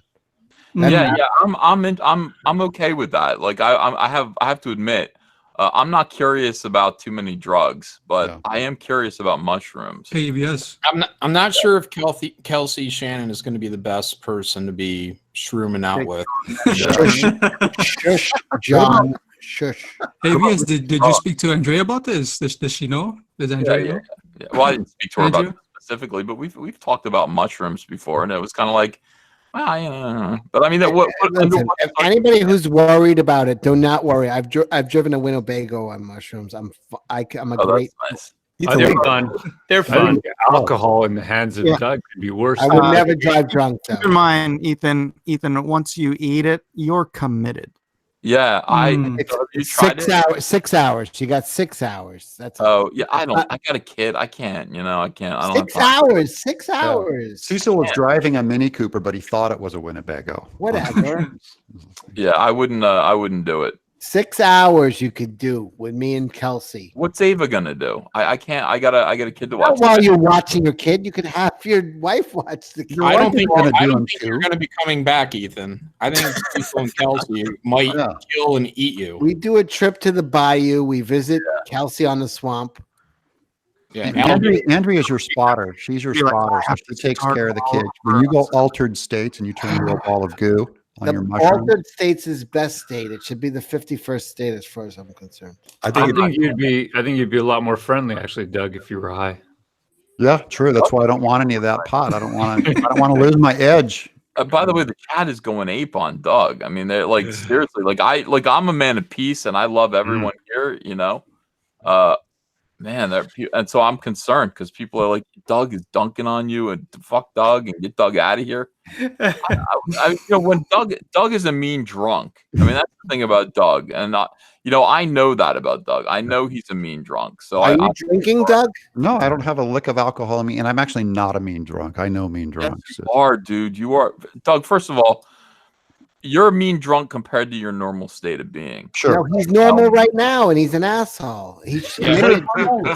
I'm stone cold sober, He's not a lick hungover. of alcohol in me. Stone cold. Okay. I mean, did I do something? You know what I was thinking about today, Doug? I was luxuriating in a bath, taking a bath today, and I was sitting there just in the bathtub, and I was thinking, was I mean to Doug's wife? What? No, his wife is gorgeous, by the way. Dude, you were awesome. That painting that you did, first of all, may I just speak for a moment? Oh, shut That up. painting you drew of her staring off into the distance looks like Robert Englund looking out at the beach. That is a hate crime against your own wife. She was beautiful. She came on your woman. She's amazing. Can you imagine you showing off that painting? Ethan, let me talk to Lorena the chat. Lorena Bobbitt had less cause than her. Yeah. Shut Cecil up. So, mute him for a second. No, go ahead. Okay. I'll be quiet. Okay. When no, but just mute him for fun. When Angie popped into the show, and you were like, "Wow!" and the chat blew up. Yeah, they loved her. The chat goes, "She's beautiful. She's amazing," and my heart was warmed because I love when people tell the truth about my wife. And I went and copied all of the chats. I stripped that whole thing. I copied all of the chat comments from your video. Yeah. Put them in a Word document, printed them all out on 4 pages, and gave them to my wife and said, "Read what Ethan's chat thinks of you." Yeah. It was like a Valentine's Day card. Why are you trying to mute me? I said she's a beautiful woman. You drew her like Freddy Krueger on. Yeah. Mute Cecil. Mute Cecil. All right. I'm gonna have to wait. I thought, what the hell is this woman that married Doug? From that painting, I thought this was like, oh shit. Yeah, no, I agree. Ethan, it's the opposite. I wasn't mad at you. In fact, I was really. She's a beautiful woman.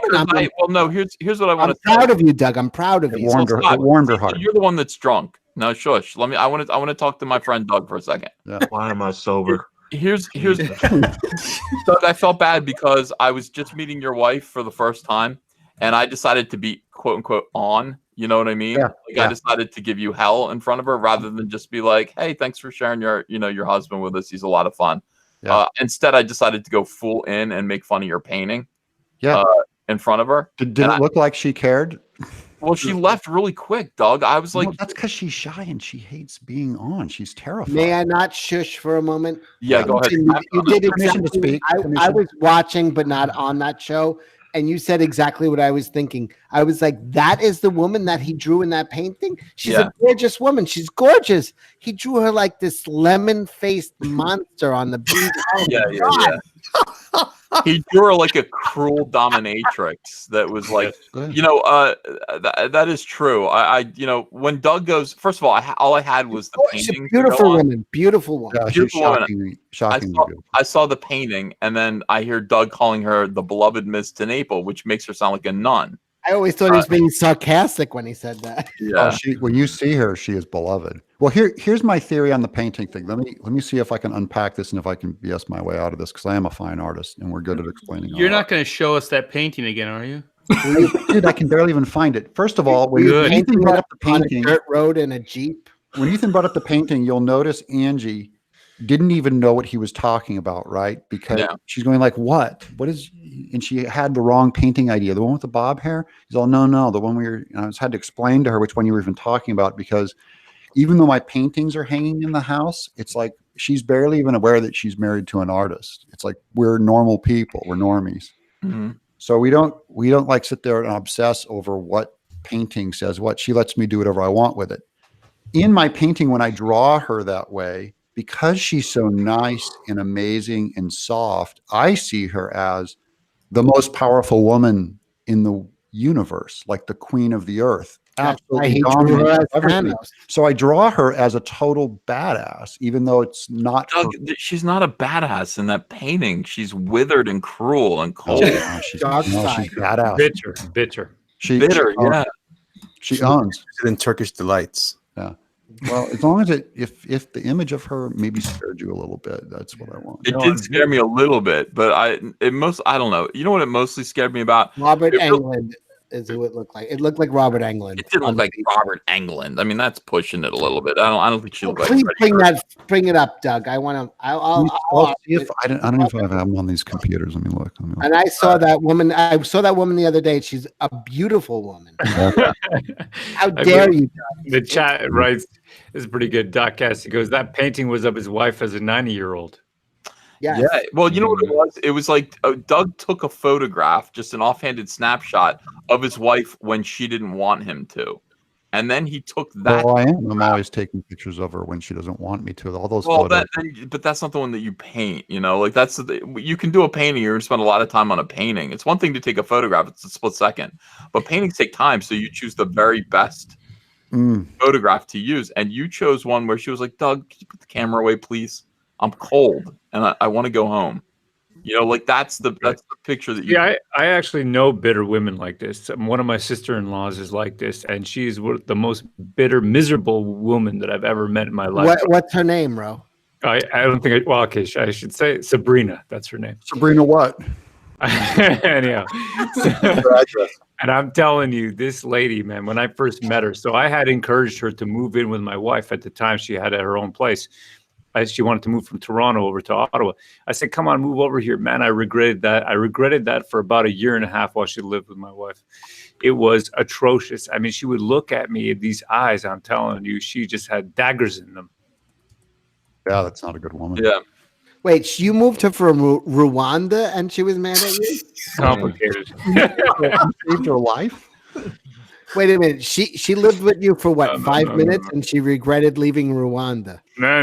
You're getting confused. I don't think I'm getting confused. I think that's what you're saying. Wakanda forever. Have you guys ever seen that footage of R. Kelly like live in Ethiopia, like macking up, like he's doing a concert and he goes into singing. He's like, "Have you got your papers? Did you get your shots? You want to come home with Robert?" Like for real, he's singing. He's like, he's poor Ethiopia. You want to come to America with Robert? Have you got your shots? My mind's telling me no. Does everybody have swollen bellies? Yeah. Oh, have you had your shots? Yeah. You got your passport? Have you got your shots? You're not going to believe this. This is craziness, man. This is for real. I'm going to share this. This reminds me of what Ro just said. That's why I bring it up. Ro, do you mind if I share this? No, go ahead. All right, good. I hope making fun of you a little bit, which I've never done before. No, not a problem. Not a problem. All right. No way. Ro's too noble. Ro is Yeah, right. Yeah, Yeah, but right. he's going to get dunked on. Well, not really. R. Kelly is, but all right. So here we go. This is R. Kelly live in Ethiopia.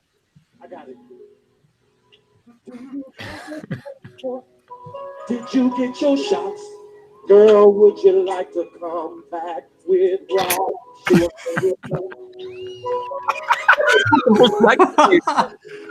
I thought you were exaggerating. No. Yeah, I thought you made that up. Is that an actual song? Or is he just telling you? I make the intro to my videos. Is that romantic? Did you get your shots? Yeah. Well, if I was Razor Fist, I would say not guilty. Not guilty.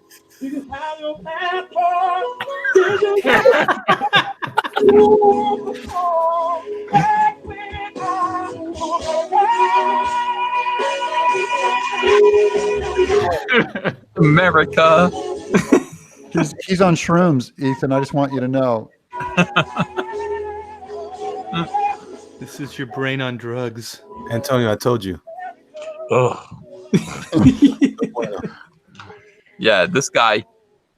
And then he peed on the entire audience. He said that he peed on me. I was like, whoa. Yeah. Just the ones that didn't have their papers. Yeah. That's what you get. That's what Do you want to come back to America and live in my sex dungeon? Do you have your papers? My dungeon. Do you like the color yellow? Do you like lemonade? Oh God. Yeah. So anyway, yeah, that's the thing. You go to Ethiopia, you give these people a better life, you know. You meet hot girls. That's right. Just make sure they have their shots. You know, I traveled from South Africa back to New York City, and we stopped in where did we stop? We stopped in another country in Africa, and they come in, they literally delouse the plane. Oh, wow. They give you if you've ever traveled from Africa back to the United States, they put masks on you. Okay. And it really is like something out of a movie. They come in with gigantic hoses and they spray you down. with like fumes, and you have to just kind of sit there and endure it. Hmm. So it is weird, man. They don't want whatever. I mean, people are sick or have pests of some sort. I don't know. But you saw a rhino. I did see a rhino. It was worth it for that. Yeah. I bet it just smelled like rhino shit all over the You place. should tell the story again, EBS, when you was using that bathroom over there. Which bathroom? The latrine that you needed to had like a chain to the toilet paper.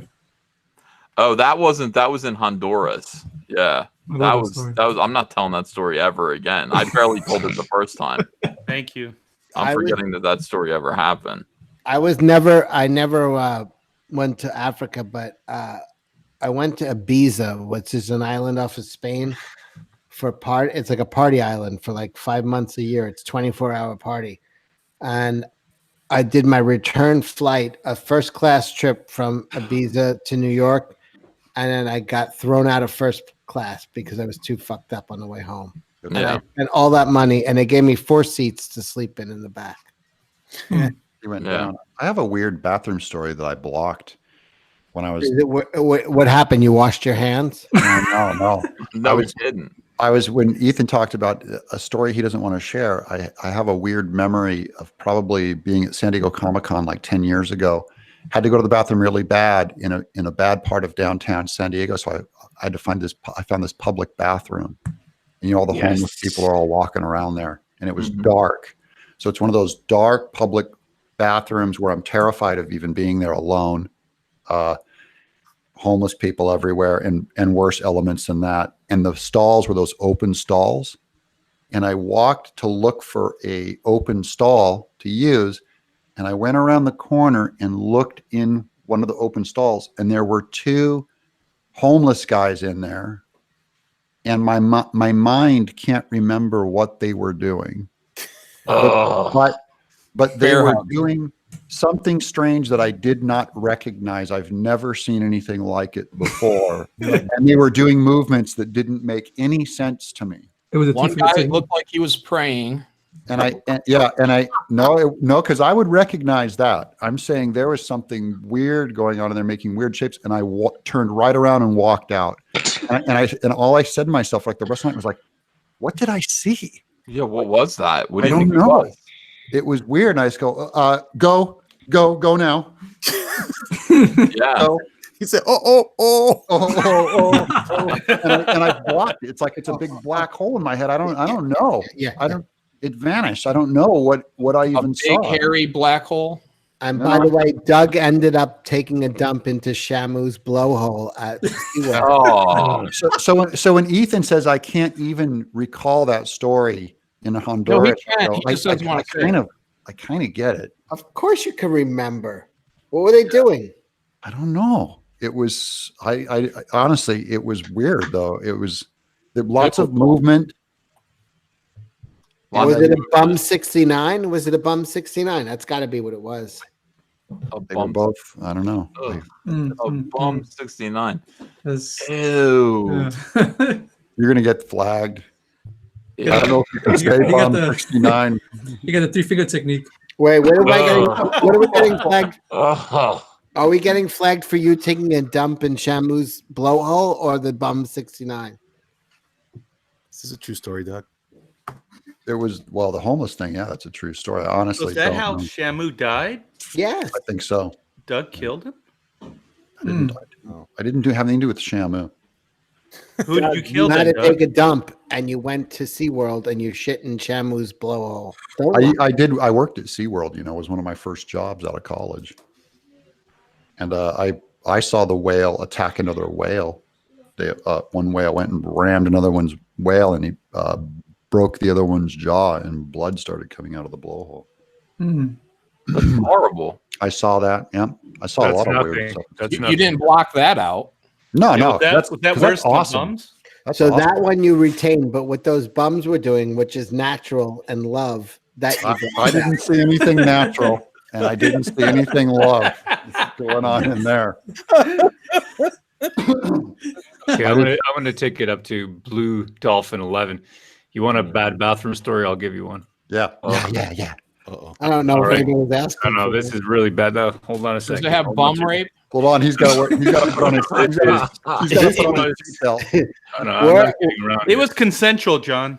Yeah, we're at bum rape He level. doesn't know. He blocked it out. We're going to take it up a notch over here. This is pure blue dolphin level. All right, so here I am. I walk into a public bathroom in a mall, right, in a regular mall, and I just want to get, I just want to relieve myself, and I'm at the urinal. Sexually? No. It's urinate, brother, urinate. Oh. So I go ahead. There's a man next to you. Now he's wearing blue jeans, and he's wearing a blue shirt. All right, buttoned up. So this is a Canadian style, right? Got blue jeans on and a blue shirt buttoned up. Canadian tuxedo. Yeah, he's a black man, right? And I'm taking a leak. Now he just keeps on shaking it though, so he's already done.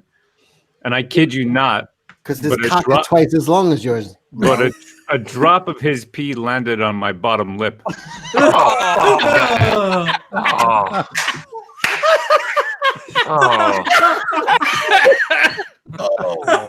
That's Man, here I am. see that coming. Hold on a second. Now here I am. I can't even get angry at this guy because he's just shaking it vigorously. Because he's got so much slack. That's You know what I'm saying? I get can't even get angry at him. I just kept my mouth in the same position it was, made my way to the actual, the sink, and I started splashing that water all over me, and there we are today. God, that's the worst. And like your instinct is to kind of like rub your lips together and sort of, you know what I mean? Like that's what happens when there's a drop of something on your lips. You're gonna sort of suck it back in. So clean it off with your tongue. Yeah. Oh, that is. And if you dramatically wiped your face like in front of him, would it look like you were almost like drawing attention to what he just did, and it might embarrass? Do you understand? I couldn't even get angry at this man. How can I get angry at him? Yeah. God, that's awful. Would Doug have wiped this off? Oh yeah, no, I'd have right there at the urinal. I'd have put my hand up and gone, put it right on there, and pulled it away from the mouth in the direction away from the mouth. Yeah. Doug would have said At least your mouth wasn't open. No, Doug would have said this is just building up my resistance to other Just building up my resistance. Yeah. No reason to wipe it off. No, but see, Roe had clean hands, and suddenly just collateral damage comes in. That was just comes in magically. There's like germs and stuff everywhere. I'm keeping my mouth closed every time I get used to the urinal now. I'm only saying I can say if Roe went and washed his mouth at that sink, I doubt if every molecule of that residue got pulled off, and he probably went and ate something right after that did drag it in. Oh, got it in. Don't tell Roe that. I'm just saying, molecule wise, Roe. We drink not the wolf milk, but the wolf. You know what? And I wolf thought lemonade. about it after. I was saying to myself, should I have gotten angry? I couldn't. I just felt in the moment. No. I can't get angry at this No, man. that's- How can I? You got me. It's like getting mad at gravity. No, if a guy could shake his cock and get a drop onto my lip from the urinal, you don't get angry. You get jealous. That's all you can do at that point. This episode You've got that much of a whip going. You got This is to, a hey, you burner. just pissed in my mouth, man. This is a burner. This just became a burner, Ethan. Bro, you are a noble human being. Hail, brother, hail. Well, I appreciate everyone's honesty. Doug is suggesting that I delete this account, this stream, but I'm not going to. I think it needs to stay. No, absolutely. There's nothing questionable about this stream. Look at Elliot's drawing. You delete the stream, and the value of that piece goes down by half. The Ethan could go in and cut just that section out. He could go in and No, I'm going to leave it in there. Pee in the guy's mouth. Whoever bought that is going to be able to go back and look at it being created. Cecil drunkenly talking about the slack in a dong. Is that? Listen, it's not what I wanted to talk about. I wanted to talk about. I accidentally thought that Doug. I thought that Doug would come on here and speak. Truth to power about something. Instead, I brought him on to talk about. He was speaking kind of profoundly about Shawshank Redemption the other day. Yeah. But he came on here. He started trouble about Indy Kron, and now he's talking about he came in red hot about Indy Kron. I was furious like, with Indy what? Kron. They're on my list. Everyone is thanking Roe for his story, and they don't want to hear about this Indy Kron again. Okay, well, too bad for them. Hold on, too bad for them because Indy up, Kron's Doug. it's on my list. It's on my list. Of what things you're going to touch.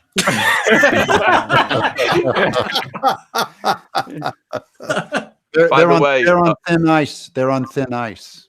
By the way, Cyberfrog Blood Honey is at $79,711. Third day, Doug. Are we still doing 80 grand pie? Yeah, I'm almost there. I'm $289 away from eating a whole pie on a stream. If they get it there tonight, could you do pie on the stream? Do you have a pie laying around? I don't have a pie. Yeah, I have to go out and get one and do it tomorrow. Oh yeah. You don't have a pie. Ethan, I'll eat pie with you. How about that? Oh, that sounds good. Yeah, and Elliot is severely diabetic, so he's actually saying he's going to risk his life. Oh, I appreciate that. By the way, everybody is on my side. Everybody is on my side in the chat except for somebody called I Dated Remfamous who said Cecil is annoying. Everybody else is saying kick Doug. A lot of people have been saying kick Doug tonight, but I haven't listened to any of it. I give you permission to kick me. I'm only saying. No, I wouldn't kick him. I wouldn't kick him. I have no desire to kick Doug. Brand by Antonio Bryce got another backer, $62,193 tonight. Thank you. Gotta admire his look, he gets things done. Black Forest right now. That's old. That's not the right one. Let me delete that. Black Forest, let's check this out. It has been picking up new backers. Picked up a few, $1,045. And I think that is that's terrific. Thank you, everyone. Great. That book looks great. Yeah, it really does. And Peter Gilmore is doing the covers, and by the way, they use my character as one of the Black Forest monsters. I like that. Is that blobby looking guy on the right? Shut that up. you? Which one's you? Cecil's really mad at Doug, and it's making me feel try uncomfortable. to like Doug. I bought 2 of his books for my nieces today, and they came and they loved it. And I'm like, I enjoyed what he said about Shawshank. He comes on like a fucking monster asshole. It's like I try with all my might to like this guy, and he keeps stabbing me in the eye. Yeah, I feel like there's something wrong with the universe if you, Cecil, like me. So I'm at peace. I want to like you, you jerk. I'm going to keep testing you. I'm just going to keep pushing. What am I, Saul? I'm not Saul. Job. Right, I'm fucking Job. I need to be tested by. I'm going to quit out. Hail Caesar! Thank you for having me on. Here comes Nasser. Take it easy, Later, Ro. beast. All hail, Ro. Good night. Ro, can't you just leave your thing open? Ro was mad. Ro left mad at everyone. He should be mad. He should be mad at Doug. Why would he be mad at Doug? I liked his story. What? How can you be mad at me? I loved his story, Cecil. Yeah, a lot of people are upset that Doug left. Soyboard Panboy's like, no. I'm upset that Ro left. Doug, you did that, by the way. Did I scare Ro off? You did. I don't scare Ro off. Ro's a bigger man than that. Yeah, I think it's ridiculous. It's midnight. It's time for bed. You forced him into telling that horrible story about the greatest pee story I ever heard. It is pretty. It was a pretty good story. So I'm happy for that. All right. So what have we learned tonight? We've learned that it's only midnight. Am I gonna have to do a stream? Yeah, you might have to. I'm gonna get to work. What we learned tonight is that everyone loves Ro. People think Cecil's hilarious. A lot of people have problems with Doug. Doug has a lot of hate in his heart for somebody who has a lot of love in his heart. Doug has problems with Doug. I love Nasser so much. I just love Nasser so much. That's all. I don't like. I just don't like stuff. You know. When I send out the invites right now, should I send you one, or you want to come on? I do want to come on, Cecil, but I do have to do some writing. So go ahead and send me the invite, and I'll pop in and out. Oh no, go fuck yourself. Now, if you what a limp wrist. No, you put me on your show. Yeah, it's writing, but you go ahead and send me that. No, send me that link. I will come on. But listen, Cecil, you sit by your fucking box and wait for that link. Listen, little man. on. Listen, little man. I'm going to use your show as a reward for my writing. So I'll go, finish this scene, and then you get to go on Cecil's show. All right. So it'll help my writing, and I'll come on your show. So shut up. All right, yeah. Look in your DMs; it'll be there. Good. You're my reward. Yeah. I'm your cook. Yeah, I'm your cookie. Yeah. I'm your private dancer. Yeah, and I'll even get some whiskey so we can share. So I can All right, share. let's do that. You were fucking relatable yesterday when you were drunk as a skunk talking about Shawshank Redemption. I was like, I like this guy. All of a sudden you show up, I go, I don't like this guy. Yeah, I want to keep you guessing, bro. I got to keep guessing, but I'm going to come so my liver will be able to empathize with your liver. I'll get some whiskey going through me. I already know what I'm titling this stream. Obviously, it's going to be Doug Tenaple versus Cecil. No, it's not. That's not even a fucking battle. If Cecil and I had a real falling out, it would be the best thing for Comicsgate. We could sell tickets. I think it would make a lot of people sad because a lot of people love both of you. Listen, I bought my nieces 2 of his books that showed up from Amazon today. I like him. How come you didn't read them? Listen, are you saying my stuff is children's? I read some of Cardboard, and I thought it was heartwarming. Hey Ben, aren't you glad you showed up, Ben? Patronizing. Yeah, I know, man. I was I got to get back in the action. I popped in. Somebody wants to rewrite the song, the Hall & Notes song, because your piss is on road. Well, you've got a fucking keyboard right there. Let's do it. I want more people. If the show gets bigger and we become like Howard Stern, people should be sending me really good karaoke versions of songs, rewrites of songs based on Comicsgate. That's inevitable, and that would be one of them. Your piss is on Rose lips would be one of them.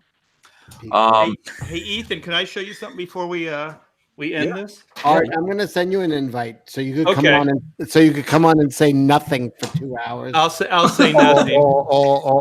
I just want to show Doug. This is how you draw a family member. That's my daughter. Good job. It's very good. Thank you. Very good. She's not looking to the left and looking angry. Oh, it looks like it looks like he doesn't hate that person. Doug. Yeah, that also looks like a Hallmark card. I mean, nice. Okay, there's a little love there. Yeah, you happy? You happy? Art you traced that, right? Of course. No, ink is traced, don't they? Comes from Critias. I know. All right, so I want to tell everyone in the chat, thank you for being here tonight. We've got 1,500 people watching, and I always end the stream, even though I have an incredible audience. And then I let Mike take over, and then only like 3 people show up. Now show up on Cecil, which is Diversity and Cecil, which a lot of people don't realize is named after diversity in comics. Did Mike leave saying goodbye, or did he say goodbye? No, he never said goodbye. He was pissed. He left in anger because you have to take it from his perspective, which is skewed.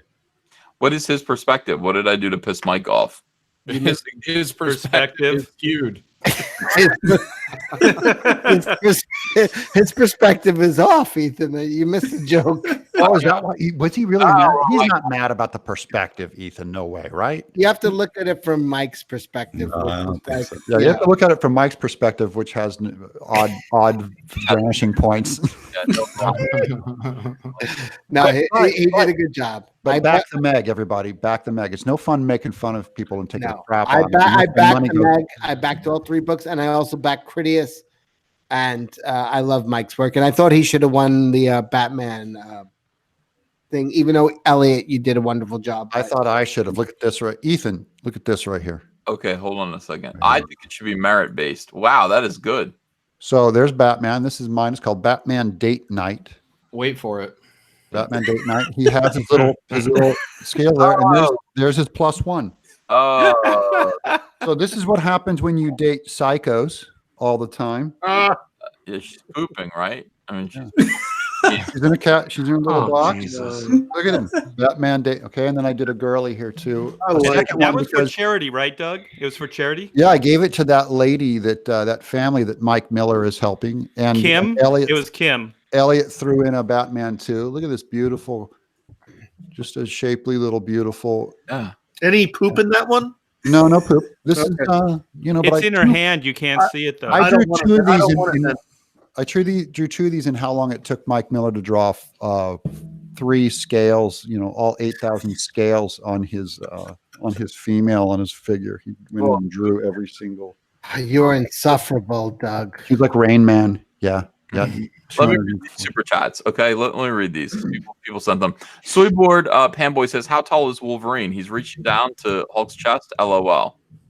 Benjamin Henderson says, "Who wants to be my nemesis?" Eric Weathers says, "Did you see the classic Cyberfrog font I'm working on? Check Twitter, Cyberfrog font." I did see it, Eric. It was gorgeous. It was right on. I talked about it earlier in the stream. Benjamin Fusilier says, "Dear Doug, I love Fact Herb and CG. What say you?" I'm all for it. Yeah. Mike Jenkins says, "Doug, it's for weed. You're way off. I make over 20K a year and work my butt off." Yeah. Perfect Blue says, "Hi, Doug. 6 figures here. Smoke 420 every day so I can calm down from my insane corporate job." I don't disagree with you completely. If you lack motivation, 420 is kryptonite. DJ Kong says, "You do shrooms, be sure to live stream that shit." Well-read user says 69% box office drop for Captain Marvel. Monumental. Yeah, I know. I'll make a video. CMYK says, "Doug is an old man and everyone is on his lawn." That's good. Fire tonight. Amazing. This stream is lit. Everybody loves Cecil. Kyung Lee says, "I don't drink. The stream is making me reconsider." Battle Maiden Knuckle Bomb is on the demand. Hard-hitting action with unapologetic sex appeal. Hashtag BMKB. Mike Jenkins says, "Who's getting peed on?" Doug has bathroom stall trauma. His Catwoman and Red Sonja drawings make so much sense now. Liam Grace, "Doug literally saw horror beyond comprehension." LOL. Darkman McEdgeface says, "Doug walked in on a soup kitchen in progress." It was like I walked in on Lovecraft's mind. The Geek Conservative says, "Ask Doug if the bums had a poodle and mustard." Patriot says, "General Rose golden shower confirmed." And Static says, "Tongue punch." These are all disturbing. You know. Oh, by the way, Ethan, did you see the remix I did with the 9 Inch Nails of Bro White? No. What do you? I sent it to you in a DM. Have you?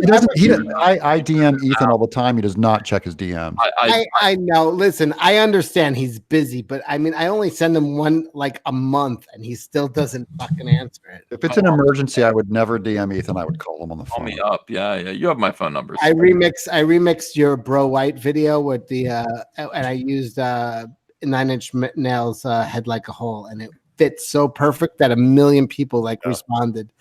Why does it fit like a perfect? Because it's like, bow down before the one you serve. It's perfect. Really? And Ethan, I was impressed with that drawing. Yeah, really impressed. When you get a minute, Caesar, just click on a 2-minute video. I haven't seen you draw that like that loose with your pencils, and the decisions that you make on the fly in your inking was just rock solid. Yeah, it's great. I can't get when you do a 3/4 turn head and where you place the eyes tells the viewer how solid the form is, whether it's realistic or you can mute. Can somebody mute him? I can't mute him right now. Hey, Ethan, you know how Pee-wee's Playhouse had the word of the day? Yeah. I got one for the stream. What? Blumpkin.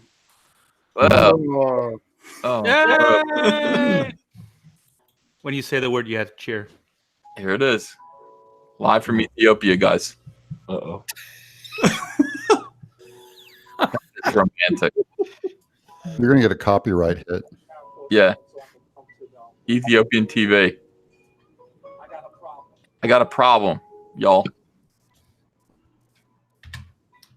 Are you going to sing it, Ethan? Maybe. What's he saying? Me and my girl broke up. Oh. He and his girl broke up. Me and my girl broke up. He's looking for some, strange. Yeah. Does he believe they can fly? Oh, no. I believe you have flies. I believe you have flies.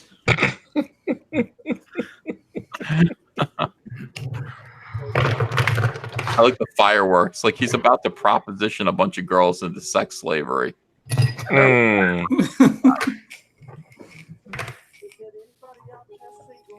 Anyone out there single? Anyone out there single? Do you have your driver's license and do you have your passport? Got your shots. Do you have your shots? If I was on this jury, he's not guilty. I want to make a Hallmark card of that. Do you have Maybe your you're 14 years old. Shit, I seen R. Kelly at Bridgestone. It was lit.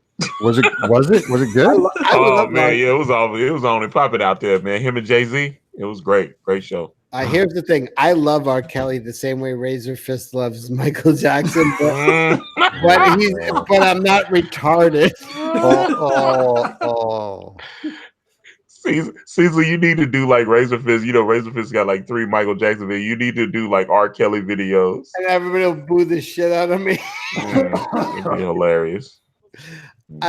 I love R. Kelly, but I love him too. You know, Disney rehired him to do Guardians of the Galaxy 3. From what I Oh, that's good. That's hilarious. I mean, I've never seen anything like this. Yeah. It's flow of consciousness. He's on mushrooms.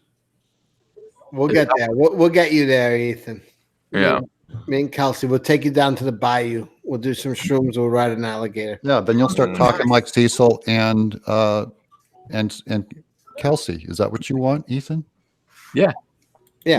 You'll start having one little light bulb behind you in the room. It'll be all like blue light. And it'll be swinging. A swinging light bulb. Bring a gun. Don't bring a gun. You bring a knife. And make sure you have all your shots. Don't bring a knife to a gang rape. Remember in the altered state, Ethan, you were taking a bath today, and then altered states, like he would take the mushroom and be in that floating chamber. You're going to float in that bathtub like that floating chamber, and you'll go back to being primitive man and run around on the streets like a caveman. I don't think that's true. That's altered states. So you could go there. You don't know. How many times have you taken mushrooms, Doug? Honestly. Never. That was so what are you talking about? I don't know anything. I took mushrooms 40 times before I was 16. And look at me, I'm fine. I've seen guys on mushrooms. I was driving Dan Harmon around one time. We were at a rave, and he took a bag. He doesn't want you to say that. He didn't. He told me in confidence. I don't care. I'm ratting him out now. He took a bag of mushrooms, and he freaked out. He freaked out in a way that I was very, very worried. Very worried for the guy. Right there. Well, don't worry. Mushrooms are totally like chill. My dream is not to look like that one day, or Ethan to look like that one day when they take mushrooms. Just go have a total. I feel like you painted your wife on when you were on mushrooms. No, totally stone cold sober, man. That's my tribute. She's beautiful. You should take mushrooms. You draw her normal then. The chat wrote 4 pages. The chat wrote 4 pages about how beautiful he was. How about she's beautiful. That's why I was angry at you. If she came on and she was a monster, I'd go, Doug's a pretty good artist. No. But she was a beautiful woman. I was like, unlike Archie Bear, I don't trace life. Yeah. I make a commentary. I'm a painter. I'm an artist. I'm an artist. What was the commentary? That she's a lemon-faced monster? She was badass. Beautiful. She's a badass sitting on a beach looking off at the horizon. Oh, you gave her Thanos face, like with the. Oh yeah, she's more powerful than Thanos. She. I'm telling you, it's strength. Beauty has power, not ugliness. You just want her to sit there and smile a lot. And Doug, why'd you have to bring me into it? Why do you have art? You're the one who stuck your art in this show. You popped it up. To show you what love look at Art playing the passive victim now. You're the one who put the art in the camera and said, like this, Doug. Yeah, love. All right. Yeah, that was like 5 minutes. I'm starting my Hangouts now. I'm going to send everybody the link right now. All right. I love you guys. Thank you so much for being here tonight. I think I've gotten all the super chats read, so appreciate it. I'm going to sleep. You guys have a great Saturday night. Go over to Cecil's Hangout. It's going to get even weirder, I'm sure. Yeah, all right. I'll be there in a couple minutes. Later, Thanks, Ethan. God bless you guys. Thanks, everybody. Thank you, Doug. Bye-bye.